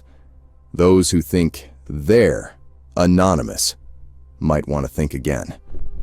Two men, one 27, one 37, were arrested under European arrest warrants, one in Germany, one in Austria. European arrest warrants are a big deal. They allow suspects to be detained across EU countries. So what happens if you tried to visit the MANSON Market after the raid? You'd see something very different. The site now displayed a seizure banner that read, "All transactions, communications, and user information associated with this site are now in the custody of law enforcement. If you have engaged in any illegal activity, you are under investigation. Criminals are neither anonymous nor safe. Justice is coming." That right there is psychological warfare against every other cybercriminal out there. That's thousands of users of the platform waking up to find their anonymous activities might not have been so anonymous after all. Remember that 60-year-old man in Hamburg who lost his life savings back in 2022? Approximately 57 victims lost over 250,000 euros. This raid traces all the way back to that phone call. But that was only one small part of the picture. What started as an investigation into scam calls had evolved into a dismantling of an entire criminal ecosystem. But the story is never over. LOL. Lower Saxony's Interior Minister Daniela Behrens put it perfectly. The process shows that we are getting better and better at identifying cyber criminals operating from abroad and breaking up their criminal structures. The internet is not a lawless area. German authorities and their international partners dismantled a massive criminal ecosystem. First, 47 cryptocurrency exchanges in September. Then dstat.cc in November. Crime Network on December 3rd. And finally, MANSON MARKET on December 4th, 2024. Bitcoin and Monero continue to present privacy challenges. Their design, particularly Monero with its built-in privacy features, makes following the money harder than ever. Even with these major busts, tracing and seizing crypto assets remains difficult. The seized data contains traces of connections to other threats, including ransomware gangs that don't just steal data, but lock it up and demand payment. These groups target hospitals, schools, and critical infrastructure. The operators behind these websites are not necessarily ethical people, but there are thousands more victims every day, and the criminals are already adapting. The MANSON Market takedown wasn't the end of the story. Law enforcement has proven they can pierce the veil of anonymity. They can follow the digital breadcrumbs across borders and through encrypted channels. They can dismantle even the most sophisticated criminal operations. But the internet's battlefield continues to evolve. New threats emerge. New tactics develop. New criminals step into the void. As we speak, somewhere on the deep web, the next MANSON Market is already being built. Consider subscribing to the channel if you want to stay in the loop of cybercrime, like dodgy crypto exchanges and industrial-level money laundering. I'll be watching.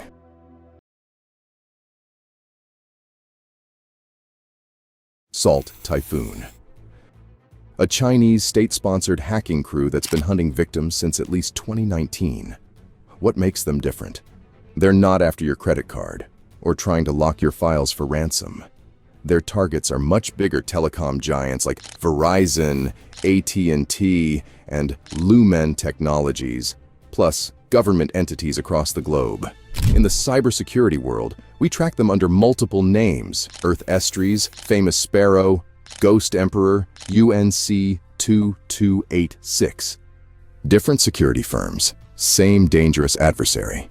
Their mission isn't chaos. It's to gather information. And they have the patience, resources, and technical skill to get it.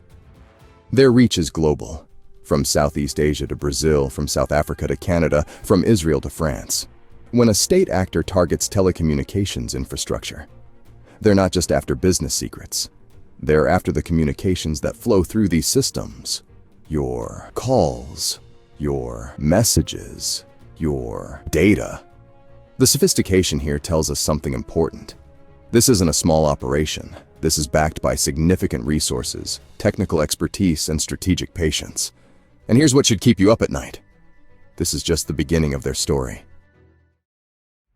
Their first major flex came in 2021. I'm talking about a targeted campaign against Sonic Wall Secure mobile access appliances. Those are the specialized hardware devices companies use to let their employees connect remotely to the company network. Picture the digital equivalent of the main gate to a corporate fortress. The security community tracked this group by the call sign UNC4540 for this particular campaign. What's fascinating is how methodical they were. They weren't going after just any targets. They specifically hunted for Sonic Wall devices that hadn't been updated with the latest security patches. Let me walk you through what they did, because this is where it gets really interesting. They deployed what's called an ELF binary. That's code specially designed to run on Linux-based systems like these Sonic Wall appliances. They paired this with a tool called TinyShell, a backdoor that gives an attacker direct command access to the system. They created a series of bash scripts. Think of these as automated sets of commands, each with a specific job. One script called firewall-d would run commands to pull hashed credentials, encrypted passwords, from a file called syslog.db. Once stolen, they could crack these passwords offline at their leisure. Then Tiny Shell would create what's called a reverse shell, basically opening a direct connection back to the attacker's computer using a command like this one. This gave them hands-on access to do whatever they wanted inside the system. The most devious part?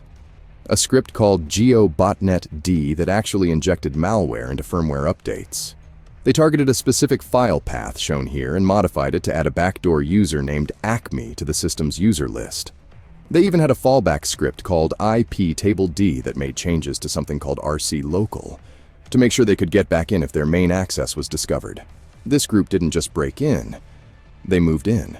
By embedding their code in firmware, they ensured that even when companies updated their systems thinking they were fixing security holes, they were actually reinstalling the hacker's access.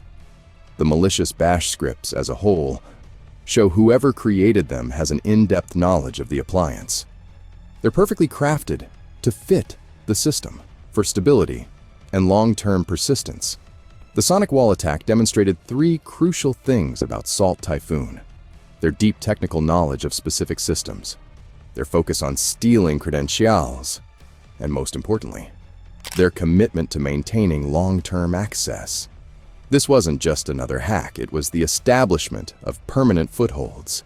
And for network defenders, this revealed a chilling truth. Sometimes a routine update might be your demise. By mid-2022, Salt Typhoon wasn't playing around anymore. They stepped up their game in a major way. This time, they hit Fortinet firewalls. You know, those expensive security devices that major companies and governments use to protect their networks. But here's the scary part. They found a zero-day. If you're not familiar with that term, a zero-day is a security hole that nobody knows about yet. Not even the manufacturer. There's no patch, no fix, no defense. The bad guys find it first and you're completely exposed. It's like someone discovering a secret entrance to your house that you didn't even know existed. Security teams tracked this arm of the Salt Typhoon squad by the call sign UNC3386. In this particular operation, they exploited what would later be called CVE 2022-41328, a path traversal vulnerability. In plain English, this means they could trick the firewall into accessing files it shouldn't be able to see, letting them write their malicious code wherever they wanted. I've seen a lot of hacks in my time at the hacker gallery, but this one shows exceptional skill. The exploit requires a deep understanding of the custom operating system 40OS and the underlying hardware. These weren't amateurs. These were elite operators who had reverse-engineered proprietary systems. Once inside, they deployed not one, but multiple custom backdoors. Thin Crust, a Python-based backdoor giving them command access. Castle Tap, a more sophisticated tool that would wake up when it received a special ICMP packet. That's the same protocol your computer uses when you ping a website, making it incredibly difficult to detect among normal network traffic. But they didn't stop at compromising single devices. They went after FortiManager systems, the central control panels that manage entire networks of firewalls. This gave them the ability to push their Castle Tap backdoor to multiple firewalls at once. Imagine breaking into the security guard's office and gaining access to every door in the building. That's a pretty good analogy of what they did. They even expanded beyond firewalls, targeting VMware systems with tools called Virtual PITA and Virtual Pi. For redirecting traffic, they used Table Flip. And on highly restricted systems, they deployed Reptile, a tool designed to stay quiet and passive. The damage was severe. Some compromised Fortinet devices crashed with FIPS errors, essentially locking up completely. But that wasn't the real goal. The crashes were just collateral damage from their true objective: gaining persistent access to government networks in large organizations. Finding and exploiting a zero-day vulnerability requires substantial resources, technical expertise, and patience. This isn't something a typical hacker group can do. This is the work of a well-funded, state-backed operation with specific intelligence objectives. And remember, we're just getting started. October 2022. Just as the cybersecurity world was catching its breath from the Fortinet attacks, Salt Typhoon evolved again. This time, they came for your email. Operating under the tracking name UNC4841, they targeted Barracuda email security gateway appliances, the very devices designed to keep email communications safe. These aren't consumer products. These are specialized security devices used by governments and organizations to filter out threats. But Salt Typhoon weaponized them. They discovered CVE 2023-2868, another zero-day vulnerability. No patches existed. No defenses were available. They had exclusive access to a critical flaw that let them execute any command they wanted on these devices. Barracuda Email Security Gateway had a function that used Perl's QX command, a feature that lets the system run legitimate operations. But there was a critical flaw in how it handled certain files. The hackers exploited this by sending malicious tar files disguised as innocent JPEG or DAT files. When the system processed these files, it would execute hidden commands. Think about that. The very system scanning your emails for threats was now injecting threats. They used base 64 encoding to disguise their commands. When decoded, these commands created what we call a reverse shell, essentially opening a door from inside the network that connects back to the attacker. It looked like this. But that was just the beginning. Once inside, they deployed multiple custom tools. Saltwater, a backdoor that infected the email processing daemon itself, giving them access to all incoming and outgoing messages. CSP, a listener that sat on email ports 25 and 587, waiting for special magic packets that could trigger commands. Seaside, a decoder that could read email traffic and create encrypted control channels. Sandbar, a tool to hide their processes from anyone looking for unusual activity, to ensure they stayed inside, even after a reboot. They modified startup scripts and added hourly, scheduled tasks. They were there for the long haul. The damage was catastrophic. Government entities in 16 different countries were compromised. The infection was so deep that when Barracuda finally discovered it in May 2023, they couldn't even clean the systems. Their recommendation? Physical replacement of every affected device. The malware had burrowed too deeply to be safely removed. What makes this attack particularly concerning is what happened after Barracuda released patches on May 20th, 2023. Rather than go quiet, Salt Typhoon actually intensified their campaign. From May 22nd to 24th, they hit even more targets, proving they could adapt to countermeasures. But most telling was what they were looking for. Their malware specifically scanned emails for communications involving the Association of Southeast Asian Nations, specifically emails from Ministries of Foreign Affairs, Taiwan, and Hong Kong. This wasn't random. This was targeted intelligence gathering with clear geopolitical objectives. I've studied hundreds of threat actors in my time at the Hacker Gallery. What sets Salt Typhoon apart here is how they silently gather intelligence without ever getting detected. Salt Typhoon was already planning their next move, one that would take their capabilities to the next level. 2024. This is where Salt Typhoon stopped playing games.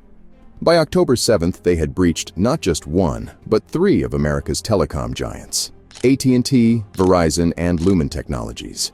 When incident responders cleaned up the mess, they found Salt Typhoon was probing and targeting the wiretapping systems. Let that sink in for a moment. What's a wiretapping system? It's the legally authorized infrastructure that lets law enforcement and intelligence agencies monitor specific communications with court approval. It's essentially a major part of surveillance of America. And well, Salt Typhoon could have their hands on it. I've studied network breaches for years, but I've never seen it this bad.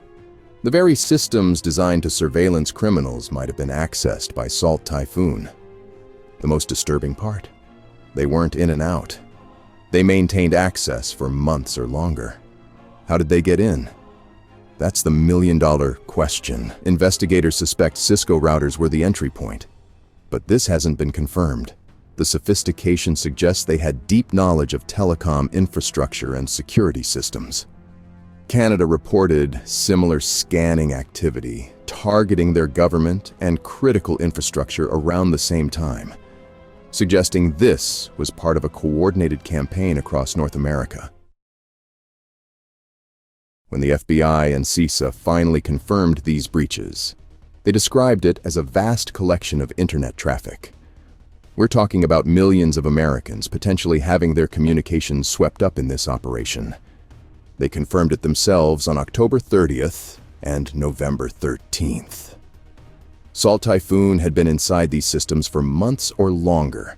This was a calculated, patient operation with a clear mission. What were they taking? Everything. Call records, private communications between government officials, even the data from court-authorized wiretaps. We're talking about millions of records. I've studied cyber attacks my whole career, and I'm telling you, this is different. When hackers steal your credit card, that's bad. When they lock up a hospital with ransomware, that's worse. But when they breach the systems that form national security, my goodness. The message was clear. This was a national security crisis. And Typhoon? They didn't even pause. While everyone was still reeling from the telecom breaches, they targeted over 1,000 network devices worldwide. More than half were in the US, South America, and India. They hit even more US internet service providers, a joint US-UK telecom operation, and providers in South Africa, Italy, and Thailand. We'll look further into these recent attacks soon, but for now, let's rewind a second. The telecom attacks. I forgot to mention one crucial detail. Typhoon had actually been inside Verizon, AT&T, T-Mobile, and Lumen for over 3 years. 3 years of silent monitoring. 3 years of data theft. 3 years undetected.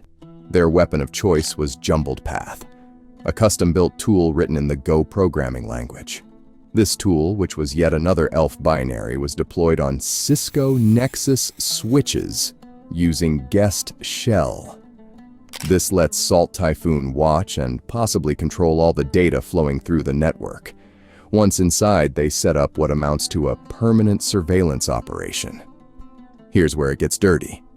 They didn't just use their shiny custom toy JumbledPath. No, they also grabbed legit tools already on the system, like TCP dump, which is basically a packet sniffer every sysadmin has lying around.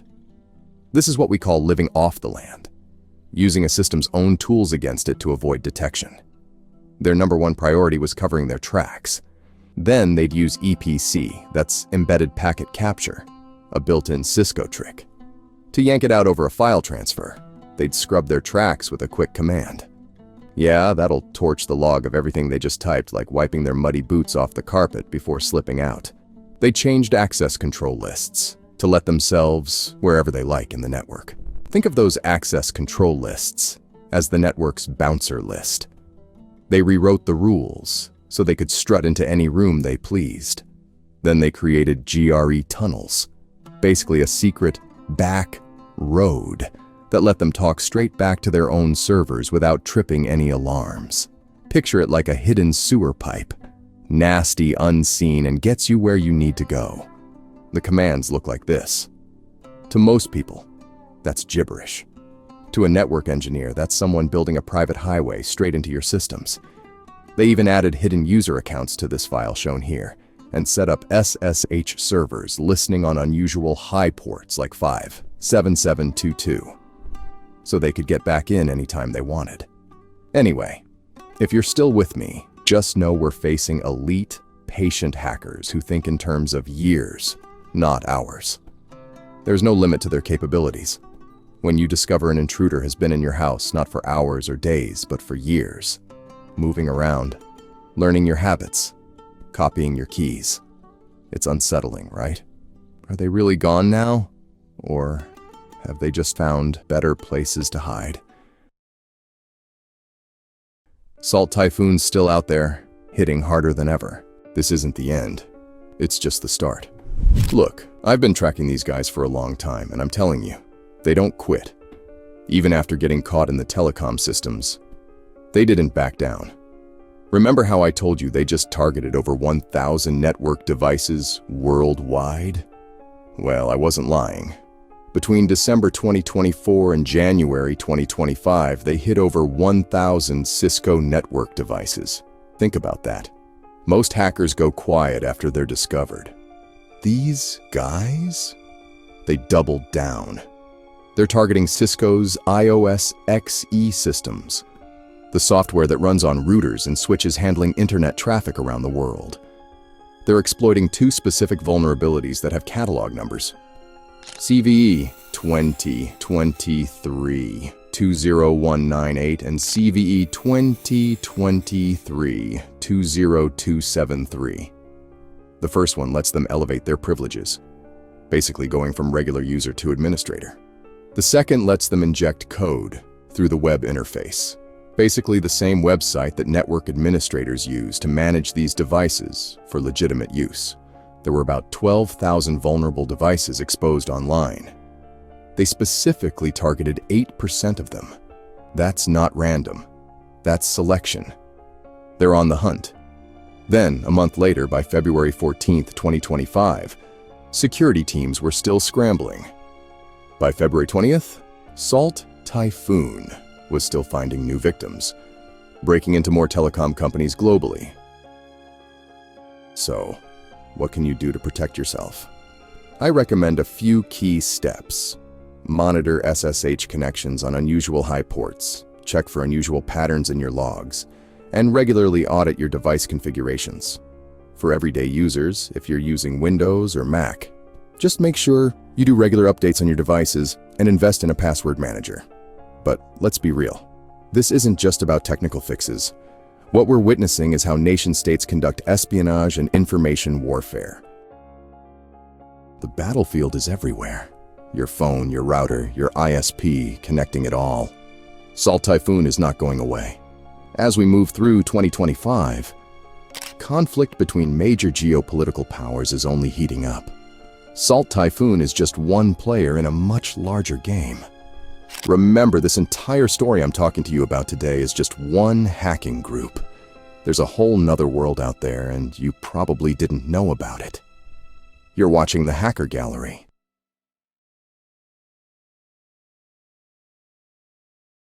It started with a single click, a mistake that could unmask millions. You know how the biggest security flaws are often found by accident? This is one of those stories. Two sharp cybersecurity researchers, Brutcat and Nathan, were just poking around Google's API documentation. Nothing special, just another day at the office for these guys. They were testing YouTube's blocking feature when Brutcat noticed something strange. When you block someone in a YouTube live chat, the system leaks what's called a Gaia ID. Now, if you're not familiar with that term, a Gaia ID is Google's internal identifier, a unique number assigned to every Google account. It's like your digital fingerprint across all Google services, and it's absolutely not supposed to be visible to the public. So, if you block someone on YouTube, Brutcat wondered, you can leak their Google account identifier? I tested it out, he said. Sure enough, it showed up in my block list.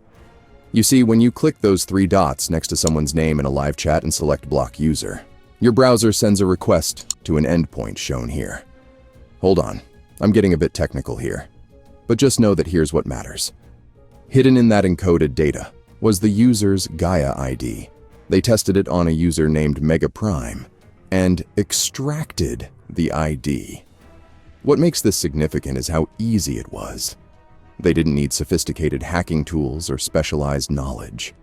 They just clicked block user and decoded some data that was sitting right there in plain sight. One click, revealing information that was supposed to stay hidden. It's the equivalent of opening a door in a building and accidentally finding all the company's staff IDs.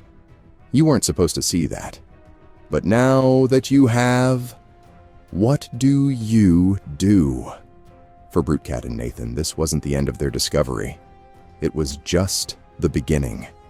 That small crack in YouTube's system would soon reveal a much larger vulnerability, one that could potentially expose millions of users' private information. You know how when you find one loose thread, you can't help but pull on it? That's exactly what BruteCat and Nathan did. That initial Gaia ID leak was just the tip of the iceberg. First, they asked themselves a crucial question. So, we can leak the Gaia ID of any live chat user, but can we escalate this to all channels on YouTube? They started testing, and noticed something interesting. When you click those 3 dots in a YouTube interface, even before blocking someone, your browser fires off a request. This request contains encoded data that includes channel IDs.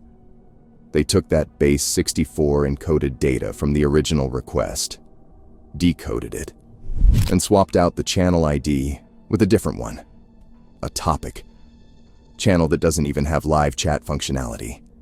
When they ran this modified request, boom, it returned a totally different Gaia ID.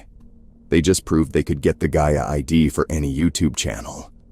Not just people in live chats. We're talking potentially 4 billion channels.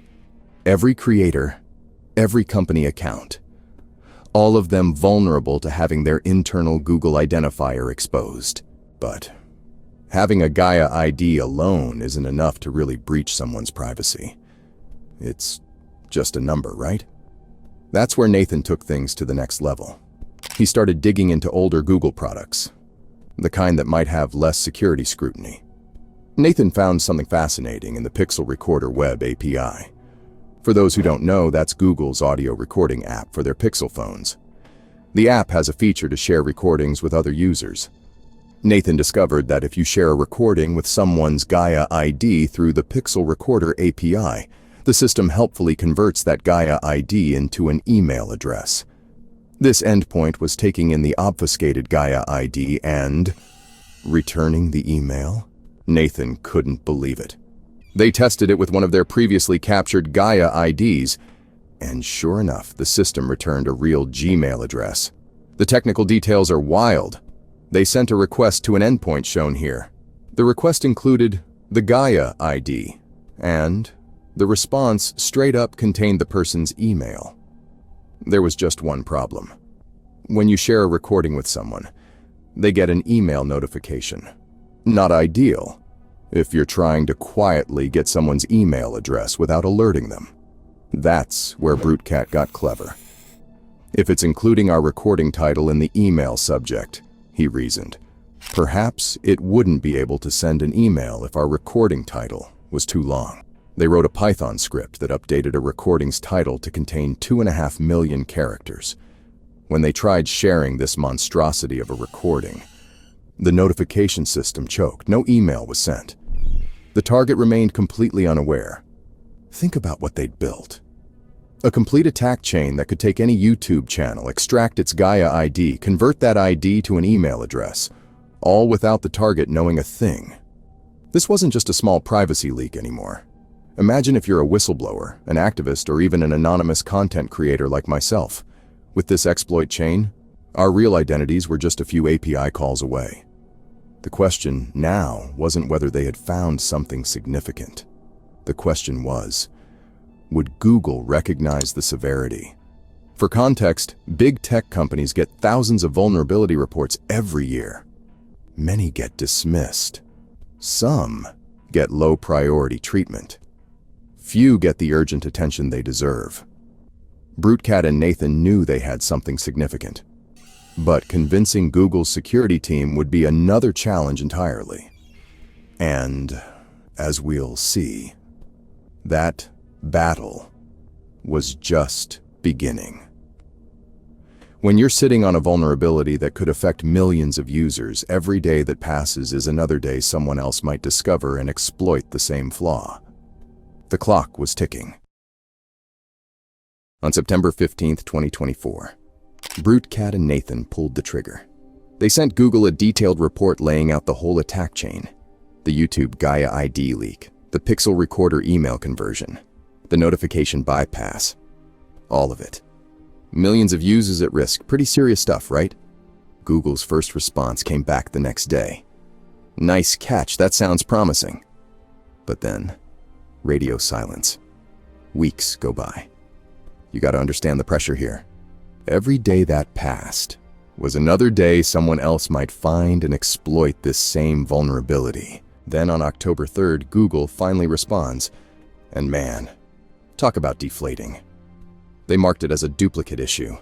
They basically said, yeah, we already knew about this. We've got a patch in the works. Now, if you know anything about bug bounty programs, being marked as a duplicate is a gut punch. It means smaller rewards, less recognition, and sometimes no credit at all. BruteCat and Nathan look at this so-called patch and realize it's completely half-baked. It might fix part of the YouTube leak, but it completely misses the point. They fire back. You haven't recognized Pixel Recorder as a vulnerability itself. They explain that Gaia IDs are leaking all over Google's ecosystem. Maps, Play Store, everywhere. And the Pixel Recorder exploit turns those leaks into actual email addresses. November 5th rolls around, and Google comes back with a revised assessment. They award $3,133 and state, exploitation likelihood is medium, issue qualified as an abuse-related methodology with high impact. $3,000 isn't nothing, but BruteCat and Nathan know this vulnerability is worth more. It affects millions of users. It could unmask anonymous YouTube creators. It's a nightmare waiting to happen. So they push back again. They send it for reconsideration on December 3rd. Google sets a disclosure date of February 3rd, 2025. The clock is ticking. 9 days later, December 12th, Google caves. They add another $7,500 to the bounty, bringing the total to $10,633. More importantly, they change their assessment. Exploitation likelihood is high. Google then delayed the initial disclosure date. They admitted defeat and knew they needed more time to deal with this vulnerability. 2 independent researchers just forced one of the world's most powerful tech companies to wake up to themselves. They didn't take the first offer. They stood their ground with technical proof. That's what responsible disclosure looks like in cybersecurity. It's not just finding weak points. It's fighting to make sure they get fixed properly. But even with this victory, the stakes were still high. See, millions of YouTube users had been vulnerable for God knows how long. And while Google was now working on a proper fix, there was one question that I couldn't get off my mind. Had anyone else discovered this attack before BruteCat and Nathan came along? Look, I'm not going to lie to you. When you expose a massive security hole in one of the biggest tech companies on the planet, watching them fix it feels pretty damn good. By February 9th, 2025, 147 days after BruteCat and Nathan's initial report, Google rolled out all their patches. That's actually pretty quick in the security world. Big companies can take forever to fix complex stuff like this. So, what exactly did Google fix? 3 major things. First, they patched the YouTube Gaia ID leak. No more sneaky ways to extract those internal identifiers by blocking someone or manipulating the API requests. Second, they locked down that Pixel Recorder trick. The system no longer converts Gaia IDs to email addresses, cutting off the critical link in the attack chain. Third, and this is important, Google made YouTube blocking site-specific. Before, when you blocked someone on YouTube, that action would ripple across Google's services, creating more opportunities for data leaks. Now those blocks stay contained within YouTube only. Google even added a little PR sugar on top, stating, mitigations for the bugs are now completed, and that there are no signs that any attacker actively exploited the flaws. BruteCat and Nathan finally got their full $10,633 bounty. Cash in hand. Job well done. You might think this is where the story ends, right? Bad guys defeated, security restored, heroes rewarded. Except it's not. Listen carefully because things get weird. While browsing LinkedIn one day, BruteCat stumbled across something that made his stomach drop. A post dated May 2024, a full 9 months before their report to Google. The post title? Tutorial. How to obtain the Gmail account from Google's Gaia ID. Holy shit! Someone else knew. The post had 24 likes and 2 comments. It wasn't some obscure thing nobody saw. People were engaging with it. One particular comment on the post read, "Really cool finding. Congratulations. Do you know if this technique still works?" There was no reply. This LinkedIn post suggested that knowledge about converting Gaia IDs to email addresses was already floating around well before BruteCat and Nathan made their discovery. Think about the implications here. While BruteCat and Nathan were meticulously documenting their findings and responsibly disclosing them to Google, was someone else quietly exploiting the same vulnerability? Were people's identities being unmasked without their knowledge? There's no way to know for sure. I mean, Google assured us there were no signs that any attacker actively exploited the flaws. The LinkedIn post doesn't provide specific details about the technique. It could be something different. It could be similar, but less effective. Or, it could be the exact same vulnerability. February 12th, 2025. That's when it all went public. That's when the vulnerability was disclosed, and the news of this entire story you just heard got released to the world. This is what we call coordinated disclosure in cybersecurity. You find a bug, you report it privately, you give the company time to fix it. And then, only then, you tell the world. It's the responsible way to handle these things. You might be wondering, if Google fixed it and no harm was done, why does this matter? Well, this is just one chapter in an endless book. Every time a vulnerability gets patched, another one is waiting to be discovered.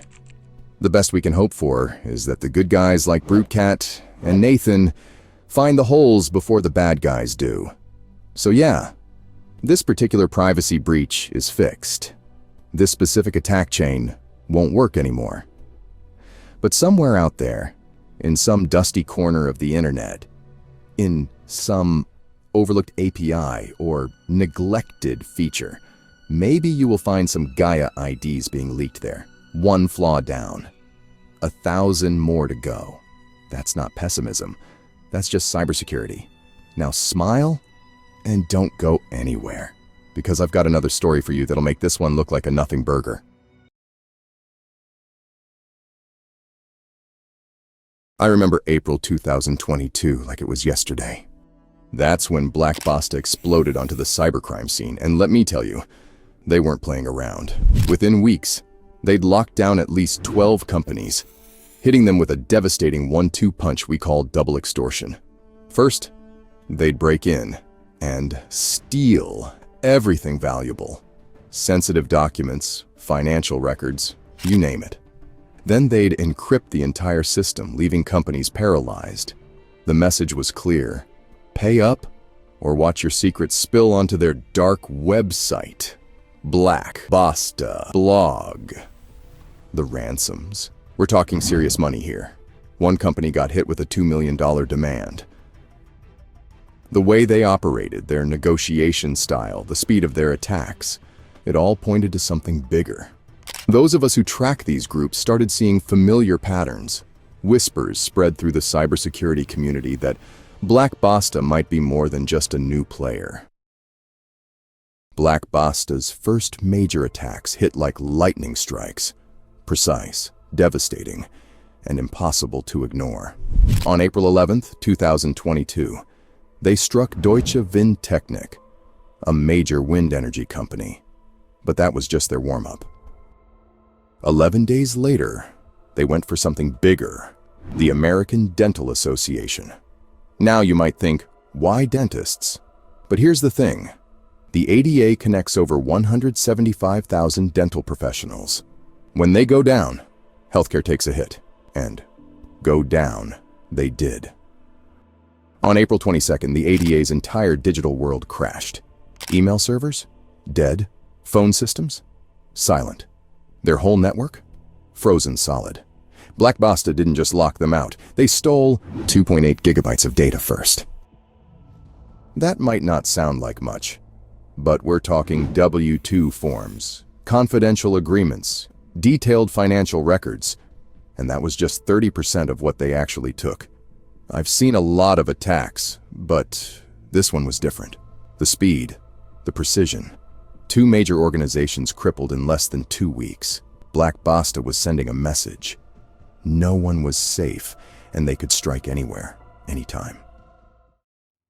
By 2023, Black Basta wasn't just picking targets. They were hunting big game. In March, they hit Yellow Pages Canada hard. Now, you might think, Yellow Pages? That's old school. But listen to what they got. Passports, social insurance numbers, financial documents. Everything an identity thief dreams about. We're talking about the keys to thousands of Canadians' lives. But that was just the warm-up. In April, they went after something even bigger. Rheinmetall, one of the world's largest defense contractors. Here's where it gets interesting. They managed to breach the civilian side of the business, stealing industrial secrets and confidential contracts. But they hit a wall when they tried to reach the military systems. See, Rheinmetall had done something smart. They'd built what we call network segmentation. Think of it like a digital fortress wall between their civilian and military networks. When Black Basta tried to cross that wall, they couldn't. It's one of the few times I've seen a defense actually work against these guys. I've got to hand it to them, though. Black Basta was evolving. They weren't just after quick paydays anymore. They were targeting critical infrastructure, industrial secrets, personal data, the kind of stuff that could cripple entire sectors or compromise thousands of identities. And I knew they weren't done. Not by a long shot. By late 2023, Black Basta wasn't just attacking networks. They were dismantling them piece by piece. Let me show you how they leveled up their game. It started with Capita on March 22nd. Their security team spotted something at 5 a.m. A tool called rclone moving across their network. Now, rclone isn't malware. It's a legitimate tool for copying files to cloud storage. But in Black Basta's hands, it became a weapon. They used it to systematically steal everything. School applications, passport scans, the works. Capita called it an IT incident. I call it a massacre. Then came ABB on May 7th. This time, Black Basta went straight for the jugular, the Windows Active Directory. Think of it as the master control system for an entire network. They didn't just encrypt files anymore. They took control of hundreds of systems at once. ABB had to cut their VPN connections just to stop the bleeding. But the Toronto Public Library attack, that's when things got really ugly. On October 28th, they hit servers storing employee records going all the way back to 1998. 25 years of personal data, just sitting there unencrypted. It was like taking candy from a baby. February 11th, 2025. That's the day Black Basta's world exploded. Someone calling themselves Exploit Whispers dropped a year's worth of the gang's private matrix chats onto Telegram. And let me tell you, these weren't just any chats. This was their entire playbook laid bare. We're talking everything. Their phishing templates, the fake emails they used to trick people into clicking bad links, their cryptocurrency addresses, where all that ransom money went, even their victim lists and business contact data, 367 Zoom info links they used to pick their targets. The leak exposed their whole crew. There was Lapa, their admin who specialized in brute forcing Russian banks, basically hammering them with password attempts until they broke in. Cortez, their access specialist who worked with Quackbot malware to get their foot in the door. Why? Another admin who was pulling in serious cash. And at the top, Trump, also known as Oleg Nefedov, running the whole show. But the real bombshell? Some of these guys were running their own scam inside the scam. They'd take ransom payments from victims, then hand them broken decryption tools that couldn't unlock their files. Think about that. They were ripping off their own victims. Why did Exploit Whispers do it? Simple revenge. Black Basta had been hitting Russian banks and somebody didn't like that. You want to know the biggest lesson in cybercrime? It's not the cops you need to worry about. It's the people who know your secrets. By November 2023, Black Basta had pulled in $107 million from more than 90 victims. Their biggest single score? $9 million. And get this, 18 of their victims paid over $1 million each. These guys were printing money. By May 2024, they'd broken into more than 500 organizations. We're not talking about small businesses either. They hit 12 out of 16 critical infrastructure sectors. Healthcare systems, power companies, you name it. About 35% of their victims paid up rather than face the consequences. Then the leak happened, and everything fell apart. Those cryptocurrency addresses they'd used for ransom payments? Law enforcement could now trace every single transaction. The identities of their top players, Lapa, Trump, Oleg Nefedov, all exposed. The cops didn't just have names. They had a complete roadmap of Black Basta's operation. That's when the rats started jumping ship. See, Black Basta worked with affiliates, other hackers who'd used their tools for a cut of the profits. But when those affiliates saw the heat coming down, they didn't stick around to get burned. One by one, they disappeared into the dark web, leaving Black Basta bleeding out. I've seen a lot of cybercrime operations fall apart, but Black Basta didn't just fail, they imploded. And somewhere out there, right now, the feds are hell.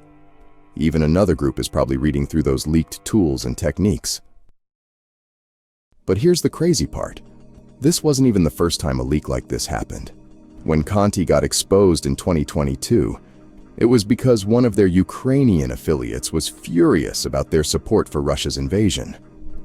But this time, Exploit Whispers leaked Black Basta's chats because they were attacking Russian banks.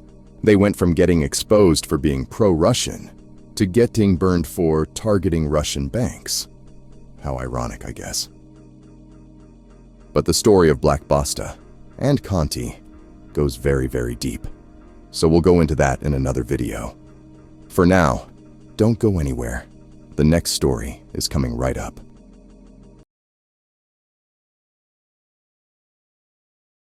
You know those AI filters you use on social media? The self-driving cars you see on the streets? The security cameras that can spot suspicious activity? Behind many of these super interesting technologies, there's a good chance you'll find one particular piece of software. Ultralytics YOLO. I'm speaking to you from the Hacker Gallery, where we document the most significant cyber attacks in history. And today I'm going to tell you about how one of the most trusted AI tools in the world became a weapon against its own users on GitHub. Think of it as the world's largest library of computer code. Ultralytics YOLO had earned 33,600 stars and been forked 6,500 times. That's like having thousands of the world's best developers give you their seal of approval. In just 24 hours, it saw over 260,000 downloads. This wasn't just some random piece of software. This was becoming the backbone of countless AI applications worldwide. But as you may or may not be aware, most software you use today isn't built from scratch. It relies on something called packages. Pre-built pieces of code that developers use like building blocks. These packages are usually downloaded from PyPI, the Python package index. Think of it as the App Store for developers. When you install one package, it often automatically installs others it depends on. This is called a dependency chain. This is where things get dangerous. Because when attackers compromise a trusted package like YOLO, they're not just attacking one piece of software, they're attacking everything that depends on it. We call this a supply chain attack. and it's one of the most devastating weapons in a hacker's arsenal. In December 2024, that's exactly what happened to Ultralytics YOLO. Someone managed to inject malicious code into one of the most trusted AI tools in the world. And what happened next? Well, that's where our story really begins. The attack began with something most developers wouldn't think twice about: a couple of seemingly innocent code submissions from Hong Kong. In the software world, we call these pull requests, or PRs. They're basically proposed changes to the code, and they happen thousands of times a day across the tech industry. But these weren't ordinary PRs. The attacker had found a way to inject malicious code into the very heart of Ultralytics YOLO, targeting versions 8.3.41 and 8.342. It's a hacker's dream come true. In a world where this software was being downloaded hundreds of thousands of times, 2 poison versions were now in circulation. Let me explain what makes code injection attacks so devastating. When developers review code changes, they're typically looking at the visible parts, the actual code being modified. But sophisticated attackers can hide malicious code in places you wouldn't think to look, like branch names or seemingly harmless configuration files. It's like hiding a weapon in plain sight. The attackers targeted a specific file. It was called downloads.py. It's buried deep in the utils directory. This wasn't random. This file, as the name suggests, handles download operations, making it the perfect place to slip in malicious code that would execute whenever someone installed the package. What makes this attack particularly clever is that they didn't just compromise one version. They got 2 consecutive versions published to PyPI. This wasn't just a lucky break. This was calculated. This was planned. And as we'd soon discover, this was just the beginning. Now we get to the real payload, and it's crazy. The compromised YOLO package wasn't just spying or corrupting data. It was turning victims' computers into crypto mining slaves. Here's what happened. The moment someone installed the compromised versions, a piece of software called XMRig Miner would secretly deploy itself to a hidden location on their system, in the Ultralytics_runner folder in the temp directory. But the genius, and I mean that in the worst way possible, was in how they did it. Look at it on the screen. Crazy, right? Oh yeah, and if you're not sure about what cryptojacking is, then I'll explain it quickly. Cryptocurrency mining requires massive computing power, which means expensive hardware and huge electricity bills. Cryptojackers solve this problem by stealing computing power from others. They install hidden mining software that runs in the background, using your processor and electricity to mine cryptocurrency, all while sending the profits to their own wallet. The code you're looking at? First, it gives itself special permissions with that chmod command, making it harder to detect and remove. Then it launches a connection to a mining pool at connect.consrensis.com on port 8080, using that long string of characters as the attacker's wallet address. Every bit of cryptocurrency mined by these hijacked machines would flow directly to them. And here's the really devious part. They named the function safe_run. They were hiding their malicious code behind innocent-looking names, making it harder for even experienced developers to spot during code reviews. The program would quietly spawn a new process, running persistently in the background, stealing your computing power right under your nose. But this was just the beginning. As thousands of developers worldwide continued to download and install YOLO, this crypto-jacking operation was about to scale up in ways nobody expected. Just when the cybersecurity community thought they had a handle on the situation, something even more disturbing emerged. On December 8th, reports started flooding in about new Trojanized versions of YOLO, 8.3.45 and 8.3.46. The attackers weren't done. They were adapting, evolving, staying one step ahead. In terms of something called dependency chains, well, when you install a piece of software, it often needs other software to work. These are called dependencies. Comfy UI and Swarm UI, two popular AI development tools. Both depended on YOLO to function. This means anyone installing these tools would automatically get YOLO as well. They're attacking the supply chain, poison one link, and everything downstream gets contaminated. In just 24 hours, the compromised versions of YOLO saw over 260,000 downloads. But that's not even the full picture. Every fresh installation of Comfy UI or Swarm UI would automatically pull in the infected YOLO package. The crypto mining malware wasn't just spreading, it was propagating through the very infrastructure of the AI development community. Developers worldwide, working on cutting-edge AI projects, were unknowingly turning their powerful development machines into crypto mining slaves. And because these were development machines, often high-performance computers, with powerful GPUs, they were perfect for cryptocurrency mining. The attackers had managed to turn one of the most trusted AI tools into a self-propagating infection. And as we would soon discover, this was about to cause more chaos for its victims. The true scale of the attack became apparent when Google Colab users started getting banned en masse. Google's automated systems had detected abusive activity.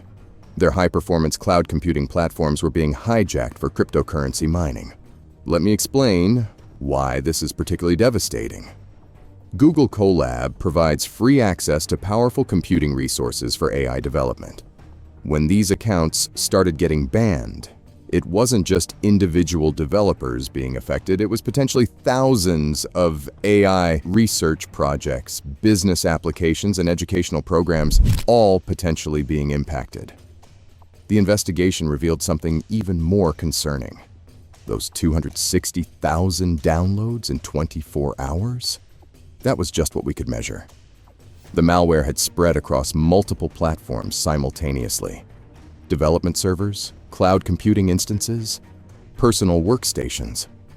But nobody could truly say for certain whether the malicious code was limited to cryptocurrency mining or if it had also compromised private user data.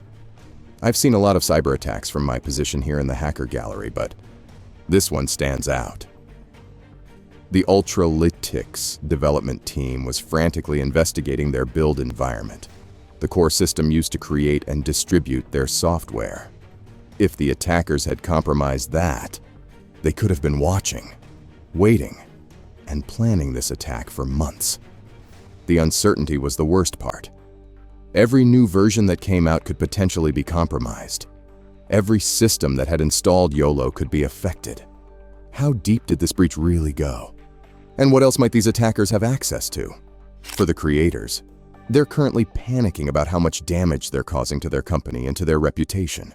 And for anyone who downloaded this, now the time is ticking to get this threat off their system before things get worse. When the Ultralytics CEO posted to GitHub, it was the cyber equivalent of a corporate red alert. We confirmed that Ultralytics versions 8.3.41 and 8.3.42 were compromised by malicious code injection targeting cryptocurrency mining. The message read, "Within hours, both infected versions were purged from PyPI and a clean version 8.3.43 was rushed into production." In cybersecurity, these situations happen all the time. Let me walk you through what happens in a major security incident like this. Professional incident response follows a clear pattern: contain, eradicate, recover. First, you stop the bleeding. In this case, removing the compromised versions. Then you kill the infection. That means helping users clean their systems. Finally, you restore normal operations with improved security. The remediation steps were precise and methodical. If you're watching this and you think you might be affected, here's what you need to do. First, check your version with pip-show Ultralytics. If you've got one of the compromised versions, you need to kill that crypto miner process. It's hiding as Ultralytics_runner in your temp directory. Delete that file completely. But here's where it gets interesting. Instead of just patching the compromised versions, Ultralytics took it a step further. They released a version 8.3.43 with additional security measures, and they provided an alternative installation method directly from GitHub, completely bypassing the compromised distribution channel. The Comfy UI team also stepped up, updating their manager to automatically detect and warn users about these malicious dependencies. It's like having a security guard checking IDs at every door. Pretty neat and good job to Comfy UI. Swarm UI immediately pushed an update that would automatically detect and remove any trace of the compromised package, flooding system logs with warnings if it found anything suspicious. Let me explain what we call defense in depth in cybersecurity, because this is exactly what we're seeing here. Imagine you're protecting something valuable. You don't just put up one wall.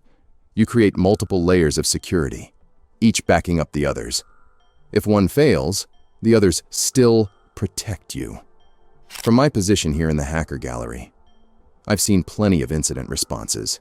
The good ones stop the attack. The great ones make it harder for the next attack to succeed. But being able to prevent an attack in the first place is really a way better place to be in. Docker was the first line of defense. It wasn't used by everyone, but in the aftermath, the creators let everyone know they should be using it. If you don't know what Docker is, well, it's a system that runs programs in isolated virtual environments, like having a completely separate computer for each application. Even if malware gets in, it's trapped in that container. One quick reset, and it's gone. No harm done to your actual system. Comfy UI took it even further, announcing plans to implement sandboxing in their desktop application. This means every piece of code runs in its own protected space, with strict limits on what it can access or modify. It's like having a security guard watching every single program, making sure it stays in its lane. Even Windows applications were getting a security upgrade, with plans for Win32 app isolation. Every layer of the system, from the operating system to the individual applications, was being fortified. I've documented countless cyber attacks, but sometimes the most important stories aren't about the attacks themselves. They're about how we evolve in response to them. The YOLO incident didn't just expose vulnerabilities in our software supply chain. It changed how an entire industry thinks about security. For anyone watching, I bet you never expected to download a cryptocurrency miner on your computer the last time you downloaded some AI software. Let me know in the comments if you'll think twice the next time you rush to install the newest, coolest thing in AI. We've got a crazy hacker story coming right up, so don't go anywhere. Hope you're enjoying the video so far. Right now, as I'm telling you this story, dozens of new phishing campaigns are deploying modified versions of the Banshee malware, targeting Mac users worldwide. Let me show you how we got here, because this isn't your typical malware story. Rewind to mid-2024. The first rumors of a new threat started circulating on the internet. By August, the rumors had evolved into a full-scale operation that would change the game for macOS malware.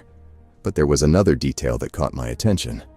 A Russian language check built into the code. If the malware detected Russian as the system language, it would terminate immediately. And that's exactly why you need to stick around and find out what happens next. September 2024. This is where Banshee showed its true colors. I've seen thousands of malware samples, but this one was different. Let me show you why. Most malware operators target Windows systems. It's just a numbers game. But Banshee, they went after both types of Mac processors, the old ones and the new ones. That's like building two different weapons for the price of one. Think of Banshee like a master thief with multiple specialties. First, it went after browser data. Not just Safari, but everything. Chrome, Firefox, Brave, Edge, Vivaldi, Yandex, Opera, even Opera GX. But that was just the beginning. The real target? Cryptocurrency wallets. Exodus, Electrum, Koinomi, Guarda, Wasabi, Atomic, Ledger. They hit them all. And here's what made it brilliant. They didn't just grab passwords. They went after the two-factor authentication extensions too. That's like stealing both your house key and your physical security alarm code. Now, check this out. This is where it gets wild. The Banshee team built an entire fake ecosystem on GitHub. We're talking over 2,200 malicious repositories, all structured in 3 layers. The first layer hosted phishing templates. The second delivered the actual malware. And the third? That was pure genius. Repositories dedicated to building legitimacy through stars and forks. But they weren't done. Between July and November, they expanded operations to Telegram and dark web forums like XSS and Exploit. They even hired 2 new team members specifically for macOS targeting. This wasn't just simple malware anymore. It had turned into a full-scale cybercrime operation. In September, they implemented something crazy into their malware. They started using XProtect's own encryption algorithm. If you don't know what that is, well, XProtect is Apple's built-in malware detection system. It's designed to protect Macs from threats. But the Banshee team piggybacked off XProtect and used the same encryption algorithm it was using in their malware. Why was this so significant? When you're looking for malware, you're typically searching for patterns that look different from normal system behavior. But by using XProtect's own encryption algorithm, Banshee's malicious code looked legit. They used this encryption to scramble their malicious code strings, only decrypting them when they needed to be executed. This meant that even if someone was analyzing the malware, they couldn't easily see what it was designed to do until it was already running. It was like having a letter written in invisible ink that only becomes visible when you need to read it. Every single one of these capabilities wasn't just built for stealing. They were built for evolving, and evolve they did. November 2024. Everything changed in an instant. While the Banshee team was at the height of their operation, someone pulled the ultimate power move. They leaked the entire source code on underground forums. Now you might think this was a good thing, right? The bad guys got exposed. Their operation got shut down. Case closed. But in cybersecurity, nothing's ever that simple. The news spread like wildfire across hacking forums and Telegram channels. The Banshee developers, realizing their entire infrastructure was exposed, did what any compromised operation would do. They shut it all down. Their premium service for $3,000 went dark. See, when malware source code gets leaked, 2 things happen simultaneously. Yes, antivirus engines can now better detect the original threat. Security researchers can dig through the code, understand how it works, and build better defenses. But that same source code becomes a blueprint for every other threat actor out there. Think about it. All that sophisticated macOS targeting capability, all those advanced evasion techniques, everything that made Banshee worth $3,000 a month. It's now available to anyone with the skills to use it. The leaked code didn't just expose Banshee, it transformed it. And what we found in the code analysis was fascinating. Someone with serious technical expertise had modified the source code, adding 2 new command and control servers to the infrastructure. Let me explain why this is significant. The original Banshee operated through a single C2 server at this IP address. But in the new variants, we're seeing traffic routed through 2 additional IPs. This isn't just copying and pasting code. It requires a good understanding of the malware's code to implement additional C2 servers successfully. The other notable change? That Russian language check, the one that would immediately terminate the malware if it detected Russian as the system language, completely removed. It's a small but telling modification that shows whoever took this code probably isn't from Russia. You know how in high school you might use a highlighter to mark important parts of your textbook? And maybe you highlight different things in different colors, like yellow for dates, green for key terms, and blue for important names. Yara rules work kind of the same way. They're like a cybersecurity-specific highlighter that security researchers use to spot malware. Just like you might look for specific words or phrases in your textbook, Yara rules look for specific patterns in computer code. For example, one of Banshee's Yara rules looks for the message Russian language detected. That's like looking for a specific sentence. But it also looks for patterns in the actual code. Those binary patterns you see there, which is like looking for a specific sequence of numbers that only Banshee uses. When antivirus software uses these Yara rules, it's basically going through files with this cybersecurity-specific highlighter, looking for these specific patterns. If it finds them, boom, it knows it's found Banshee malware. Think of it as a very sophisticated find function, like when you press Ctrl+F in a document. But instead of looking for one word, it's looking for multiple specific patterns that we know belong to Banshee. Let me show you something interesting. These Yara rules are hunting for specific patterns. They're looking for telltale signs like no debugging, VM, or Russian language detected, and data posted successfully.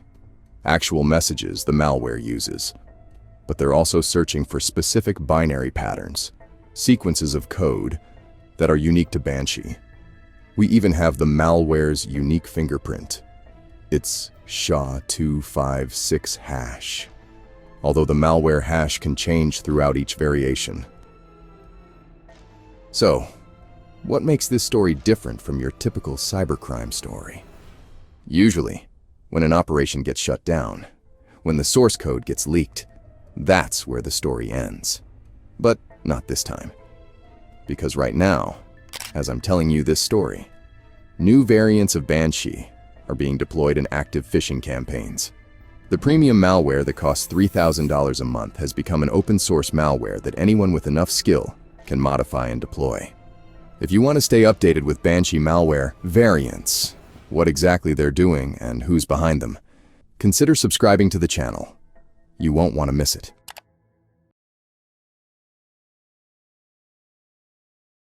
A hospital just went dark. Systems crash, patient records are missing, and lives hang in the balance. This wasn't a power outage. It's a cyber attack. Imagine doctors suddenly locked out of vital patient data, nurses unable to access medication records, life-saving equipment bricked. This is the chaos that ensues when hospitals fall victim to ransomware like Medusa. From the beginning, Medusa operated differently than most ransomware operations. It was what we in cybersecurity call a closed operation. You see, ransomware operations typically run like a criminal franchise, with different players handling different parts of the attack. But Medusa? The same people who built the code were the ones deploying it. Developers doubling as operators. No middlemen, no affiliates. Complete control of their creation. What makes Medusa particularly concerning is the targets they choose. Hospitals, schools, legal firms, insurance companies, tech organizations, manufacturing plants. These aren't random. They're selected intentionally for maximum impact, where downtime or data loss creates an intense crisis. What began as a closed operation on the deep web would soon become an unstoppable beast, a perfect hacking operation, evolving rapidly, striking relentlessly, and savagely. But how did this happen? That's where our story begins. I've seen this before. New ransomware groups often start small, testing their tools, refining their methods. It's like watching someone learn to hunt before taking on bigger game. During this phase, Medusa was dangerous, but contained. The developers were getting their malware ready, but their reach was limited by their own manpower and resources. But that wouldn't last for long. By 2023, Medusa completely flipped their business model. They went from a small, closed criminal business to a full-blown empire. This is what we call ransomware as a service. Instead of handling all the attacks themselves, Medusa's creators basically turned their ransomware into a franchise. They built the tools, then recruited affiliates, other hackers, from dark web forums to carry out attacks using their software. The profits? Split between the developers and these affiliates. This shift was significant. Suddenly, MEDUSA wasn't limited by its own resources. They could scale up operations dramatically. Think about it. Instead of one team running attacks, they now had potentially dozens of affiliate groups deploying their ransomware across multiple targets simultaneously. To support this expansion, MEDUSA started paying initial access brokers, IABs. These are specialized hackers who focus solely on breaking into networks. Once they found a way in, they sell that initial access to groups like MEDUSA. The price tag? Anywhere from $100 to $1 million for exclusive network access, depending on how valuable the target was. The dark web became MEDUSA's hunting ground and recruitment center. These aren't sites you'll find on Google. They're hidden marketplaces accessible only on the deep web, where cybercriminals gather to trade tools, techniques, and access to compromised networks. But the evolution didn't simply stop there. In 2023, MEDUSA launched what they called the MEDUSA blog. This wasn't your typical WordPress site. It was a dark web leak portal designed for one purpose: to post stolen data from victims who refused to pay. The blog featured something particularly nasty: countdown timers. Once your data was posted, a clock started ticking. When it hit 0, all your sensitive information would be made public. It's extortion with a deadline, cranking up the psychological pressure on victims to pay before it's too late. This approach transformed MEDUSA from a simple encryption threat into what security pros call a double extortion operation. First, they lock your files and demand payment for the key. If you refuse, they threaten to leak your sensitive data. Any organization that fell victim would be paying the cost, both operationally and reputationally. The business was booming. With this new model in place, MEDUSA was set to scale up their operations dramatically. The small, quiet operation from 2021 had evolved into a disgusting extortion machine, and they were damn good at it. But what happened next would put MEDUSA in headlines across the country. Early 2023, they go after Minneapolis Public Schools, a major school district with thousands of students.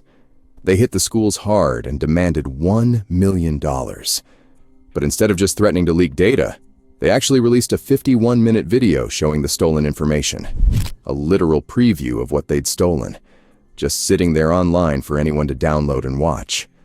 Minneapolis Public Schools stood their ground, though. They refused to pay that $1 million ransom. Instead, they rebuilt their systems from backups. It's a painful process, like reconstructing an entire building from the ground up.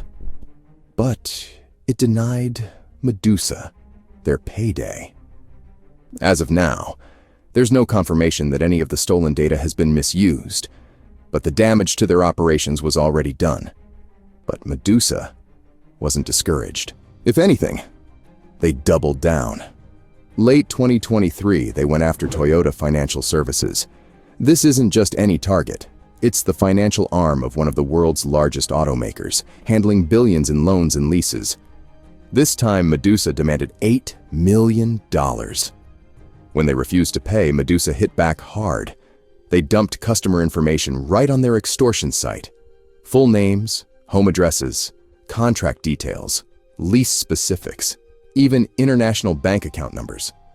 This wasn't just corporate data anymore. This was personal information leaked from the business. It could ruin regular people's lives. Identity theft, financial fraud. The ripple effects from a leak like this can follow victims for years. The message was clear. MEDUSA was escalating, targeting bigger fish, demanding more money and willing to follow through on their threats. By February 2025, the numbers became staggering. Over 300 U.S. organizations hit. Hospitals where patients couldn't get treatment. Schools where kids couldn't learn. Manufacturing plants forced to shut down production lines. The rate of attacks jumped 42%. from 2023 to 2024. Then, in early 2025, they nearly doubled compared to the previous year. This was more than just growth. Behind each of these attacks was a sophisticated playbook.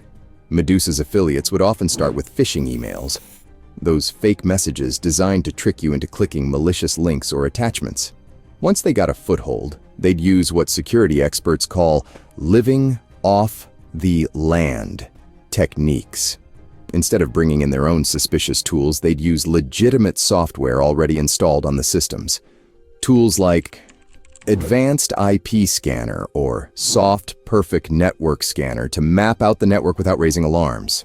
They'd scan ports, basically all the possible doorways into systems, looking for any that were left unlocked.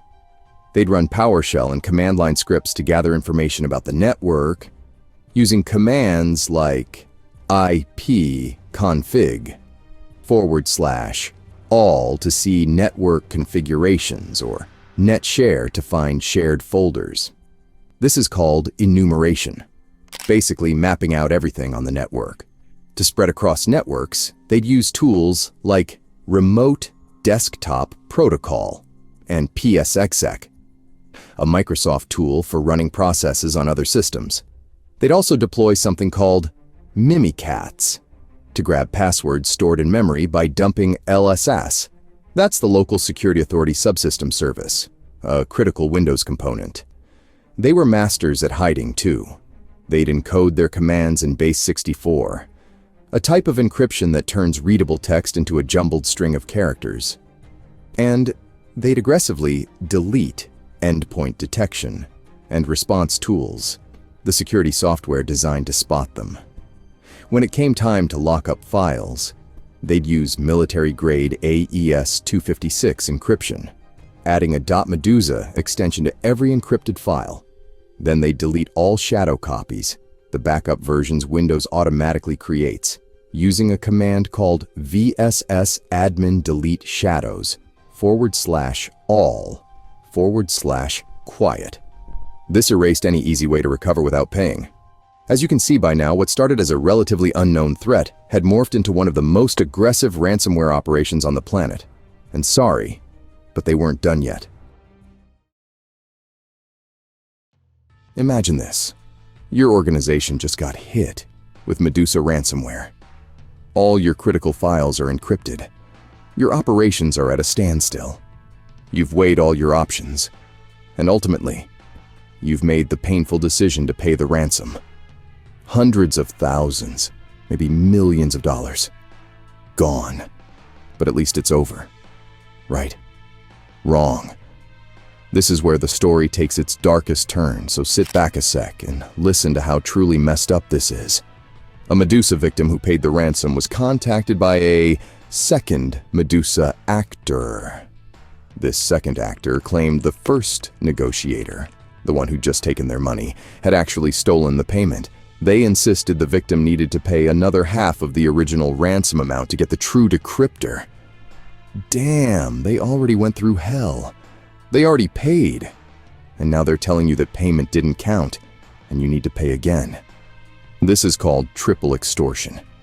It's the evolution of the double extortion model. Demanding more money after you've already paid. They really stoop to a new low. The decryptor itself is the software tool that lets you unlock your files. It's the key to get your data back. Without it, all those .medusa files stay locked forever. What makes this especially disturbing is what it reveals about Medusa's organization. Is this intentional? A calculated strategy to squeeze victims twice? Or were they telling the truth, suggesting the ransomware operation has deep issues within? Put yourself in that victim's position for a moment. You're already dealing with the fallout of a major cyber attack. You've likely had to report the incident to regulators. Your customers or stakeholders are demanding answers. You've just made the controversial decision to pay criminals hoping to limit the damage. And then the rug gets pulled out from under you again. The relief you thought you'd purchase turns to ash. Now you're faced with another impossible choice. Pay more, or potentially lose everything all over again. This is the moment where the true nature of Medusa reveals itself. The analog, mythological Medusa turned people to stone with her gaze, while this digital Medusa does something perhaps worse. It turns your desperation against you, feeding on your panic and fear. Listen, when you're dealing with something like Medusa, you can't just sit there and take it. The good guys had to respond, and in March 2025 they did.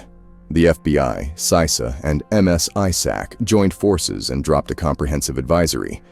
If you're wondering, CISA is the Cybersecurity and Infrastructure Security Agency, basically the federal government's online bodyguards. MS-ISAC is the Multi-State Information Sharing and Analysis Center. They help state and local governments with cybersecurity. They dropped a full guide to dealing with Medusa. And I want to break this down for you because it's exactly what you need if you're running any kind of IT operation. First up, patch management. That means updating your systems ASAP to close security holes like CVE 2024-1709, which was a vulnerability in Screen Connect that Medusa exploited. They also pushed network segmentation, splitting your network into separate zones with security boundaries between them. It's brilliant because even if attackers get into one segment, they can't easily move to others. You've contained the breach. Traffic filtering was another key recommendation. That's setting up your systems to automatically block suspicious connections from outside, trying to reach your internal services.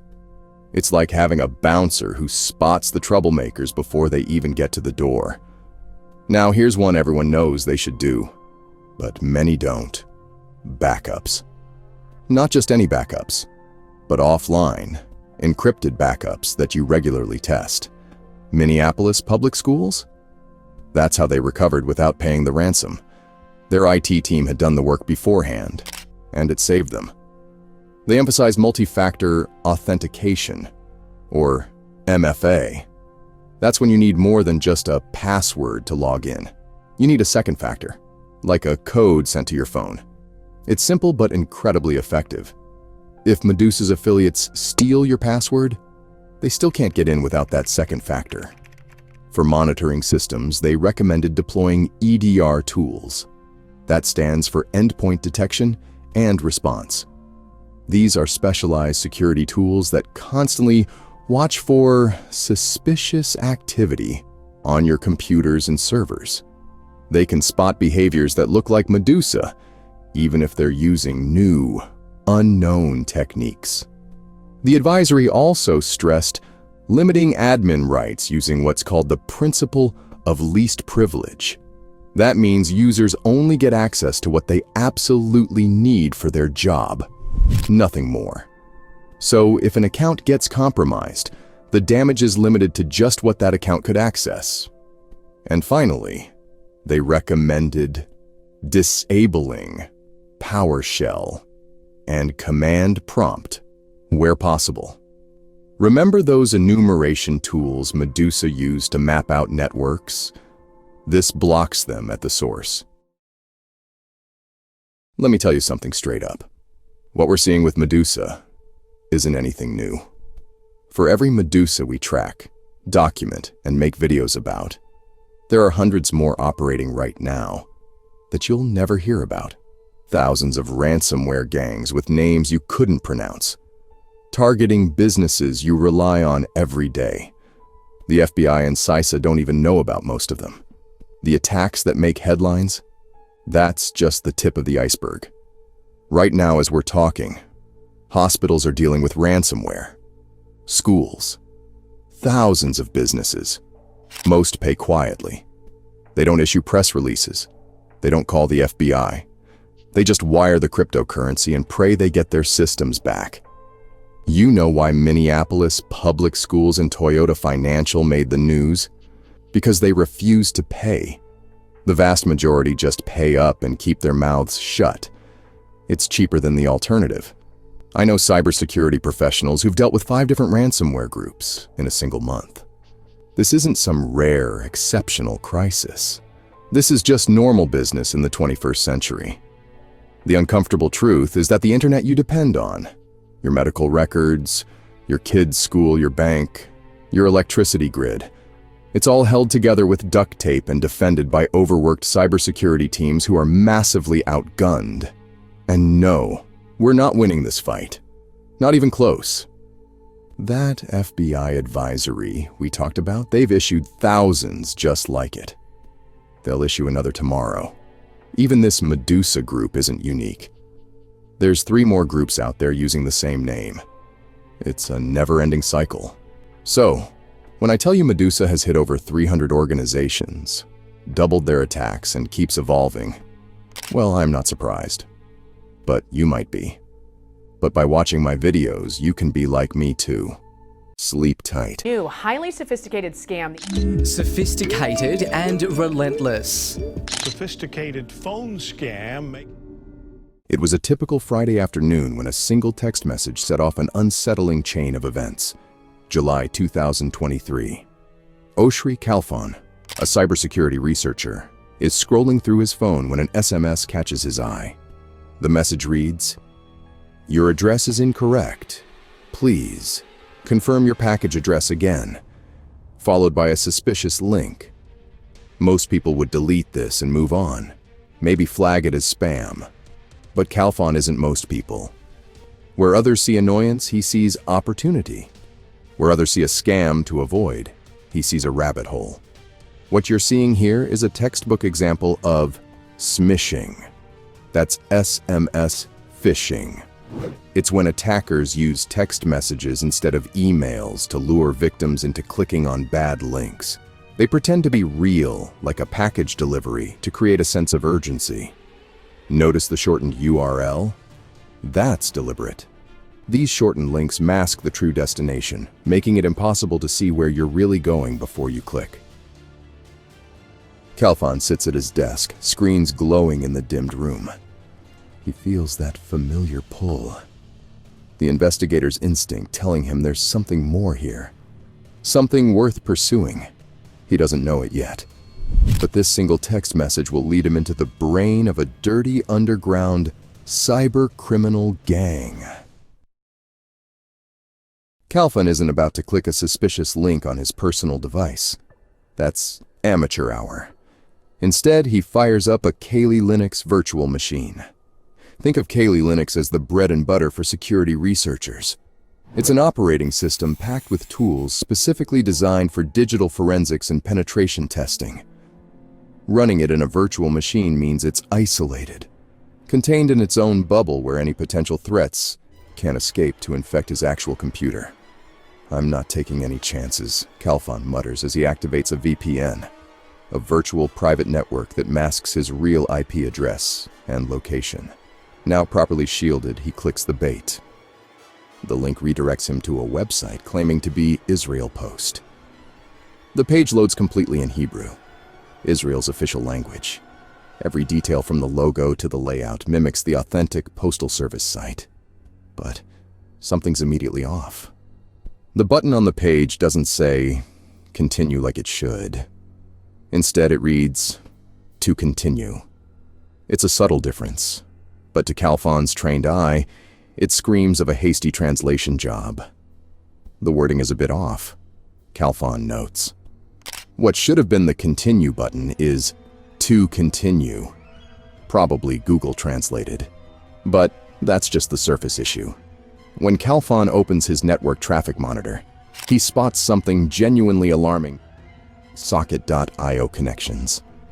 Let me explain what socket.io is for a second. It's a JavaScript library that creates an open, constant connection between a website and its server. Legitimate sites use it for things like live chat functions or real-time updates. But here, it's being used to track visitors. Kalfon watches as the site sends messages like this one I'm showing you here. "This is wild," he says, leaning closer to his monitor. "The site is tracking every move I make in real time. It knows exactly what I'm doing when I'm doing it." Even more disturbing, he discovers post requests being sent to an admin directory, logging his every action. One entry particularly catches his eye. Chinese characters that translate to currently on the homepage. Every click, every pause, every movement through the fake postal service site is being monitored, recorded, and reported back in real time. The implications of what Calphon discovered finally hit him. When ordinary people click that SMS link, they aren't just visiting a fake website. They're being actively watched while they enter their personal information. What started as curiosity about a random text message has revealed a phishing site with eyes that watch and track its victims. And Calphon has only scratched the surface. Calphon leans back in his chair, eyes narrowing. The site is watching him, but who's behind the site? That's the question burning in his mind. "Let's see where you're really coming from," he mutters, typing commands into Kaylee. What he's doing now is called a "who is lookup." It's like checking the property records of an internet address. Every website has to register information about who owns it and where it's hosted. Sometimes that info is hidden behind privacy services, but the servers themselves, they always leave traces. Calphon's fingers move quickly across the keyboard as he tracks the IP address. "Wait, what?" He sits up straight, the glow of the monitor highlighting the surprise on his face. That's interesting, he thought to himself. A website with Hebrew language. But the server isn't in Israel. It's not even on the same continent. It's in Los Angeles, California, hosted by a company called Quadranet Enterprises, LLC. I want you to understand why this is significant. Israel Post is Israel's national postal service. Their legitimate servers would be located in Israel, under Israeli jurisdiction. Finding their supposed official website hosted on a server in Los Angeles doesn't add up. "This operation is way bigger than I thought," Calphon says, as he scratches his head. They're not even trying to keep their infrastructure in the same region they're targeting. This is a common tactic in sophisticated phishing operations. They distribute their infrastructure across multiple countries to make it harder to shut down. If Israeli authorities tried to take action, they'd need to coordinate with US agencies, a process that could take weeks, during which the scammers could simply move to another server. It's like committing a crime across state lines. But worse, it's across international boundaries. Calphon takes a screenshot, documenting the server location. His investigation has suddenly expanded from tracking a suspicious text message to uncovering what appears to be an international phishing operation operating with an enterprise-level backend. Calphon has seen enough. The site is watching him. The server is overseas. But Calphon decides to dig deeper. He begins filling out the form on the fake Israel Post site. But he's not using his real information. He's using fake information. This is a standard technique used by security researchers to test malicious sites without exposing themselves. With each keystroke, Calphon watches his network traffic monitor. This is where things get interesting. Every single character he types triggers what's called a save data request to the server. The site isn't just collecting your information when you press enter. It's recording every letter as you type it.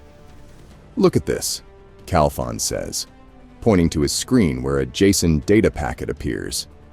That Chinese text at the beginning, it translates to currently on the address page.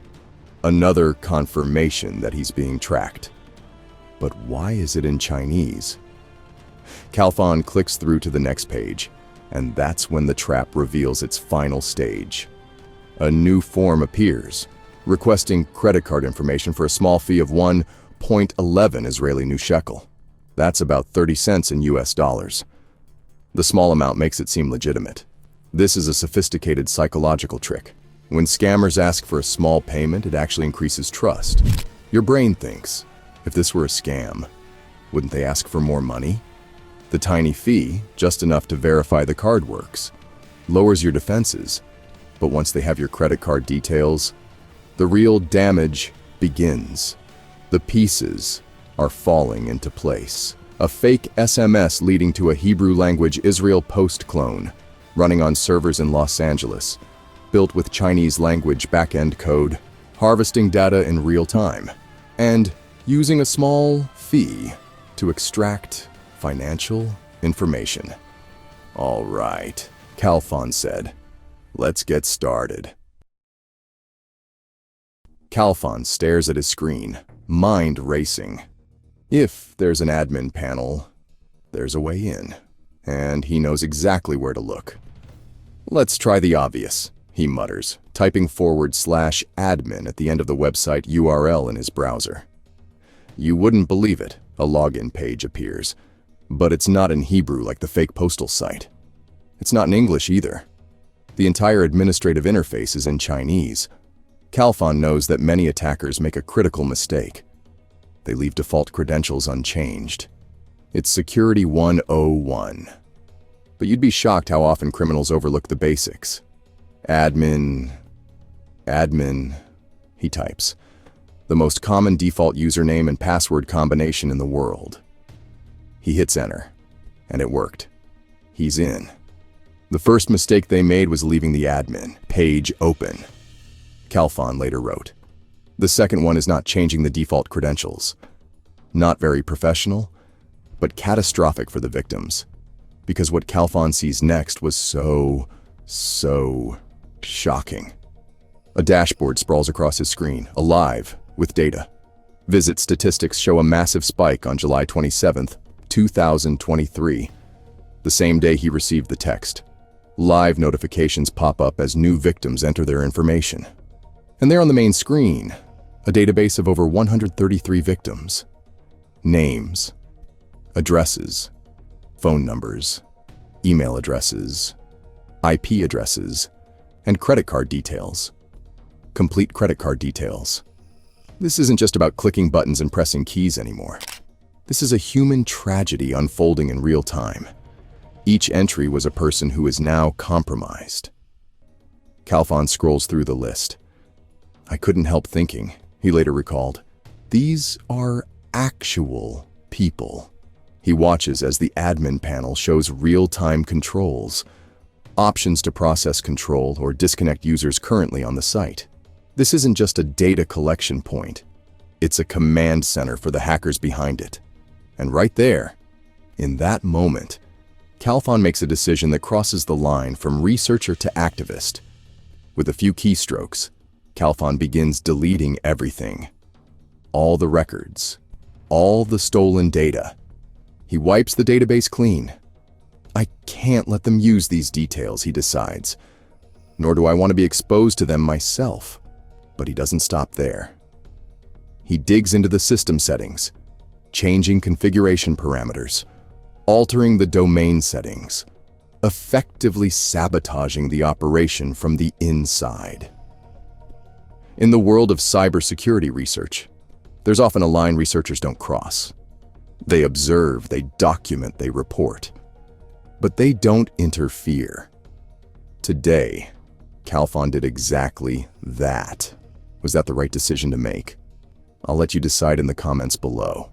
What he didn't know yet was that he'd just scratched the surface of something much bigger than one website.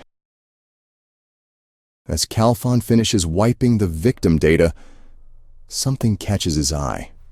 In the bottom left corner of the admin interface, there was a piece of text. It said, "Made with DARCULA."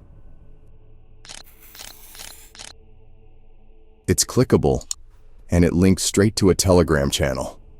The hell is DARCULA? He mutters.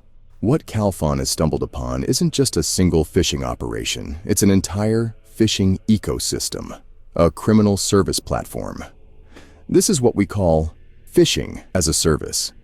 Think of it like Netflix, but instead of streaming movies, you're subscribing to tools that help you steal people's data. It's cybercrime turned into a business model. Calphon digs deeper, following the Telegram link. What he finds is staggering. By March 2024, investigations would reveal that DARCULA had grown to over 20,000 domains and 11,000 IP addresses. They were targeting brands in more than 100 countries, from Israel Post to the United States Postal Service. The operation was adding roughly 120 new phishing domains every single day. DARCULA wasn't ordinary. It didn't use basic SMS messages. They'd evolved to using RCS, that's Rich Communication Services via Google Messages, and iMessage from Apple. These are encrypted, trusted messaging platforms that easily bypass traditional SMS security filters. When your iPhone or Android gets a message through these channels, security systems typically don't flag them as suspicious. They built their phishing sites using JavaScript and React, a powerful framework that creates dynamic, responsive websites. The entire operation ran on Docker, a technology that packages everything needed to run a website into one simple package.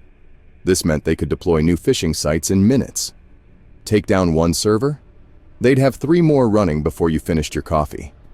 32% of their domains were protected by Cloudflare, the same service legitimate companies use to prevent DDoS attacks and hide their origin servers.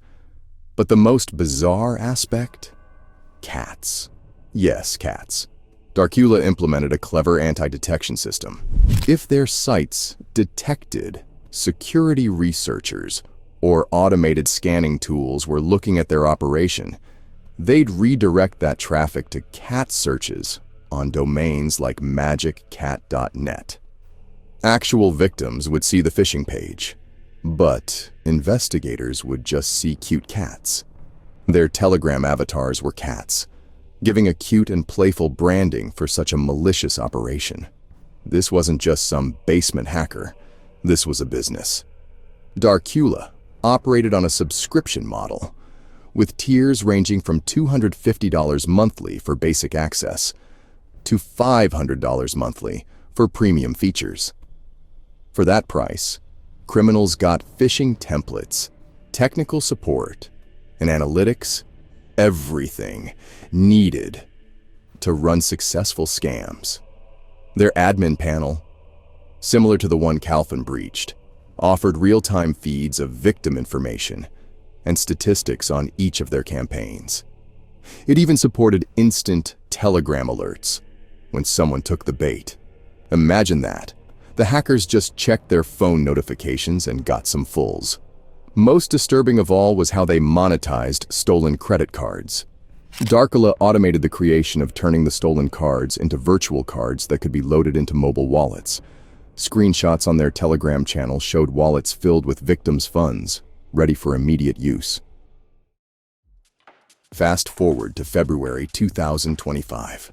The DARCULA operation wasn't just surviving. It was thriving. They dropped what they called Suite 3.0, and this thing is hectic. Look, I'm not exaggerating when I tell you this. You don't need to know coding. You don't need technical skills. You just need a URL and a few $100. You enter any legitimate company's web address into the DARCULA system, hit a button, and boom, you've got an exact clone of that site ready to harvest data. The whole process takes minutes, not days. Suite 3.0 comes loaded with 200 ready-made phishing templates, spanning brands in over 100 countries. Banks, postal services like USPS, major retailers. They're all there, waiting to be deployed. The system even sets up real-time Telegram notifications through a Telegram channel, which now has over 1,200 subscribers. They're literally marketing this as a phishing startup on Telegram. That's how normalized this has become. The global reach is staggering. DARCULA campaigns are hitting targets in the US, Europe, Middle East, Africa, and Asia with precision.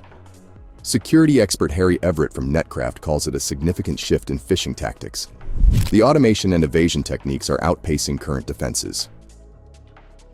The single text message that Calfin received that fateful Friday afternoon didn't just uncover a phishing site.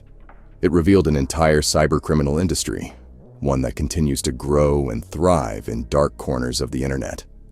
The next suspicious message you receive, it might be powered by DARCULA, and it's getting harder to tell the difference between what's real and what's not. This story isn't over, by the way, so if you want to know what happens next, consider subscribing to the channel.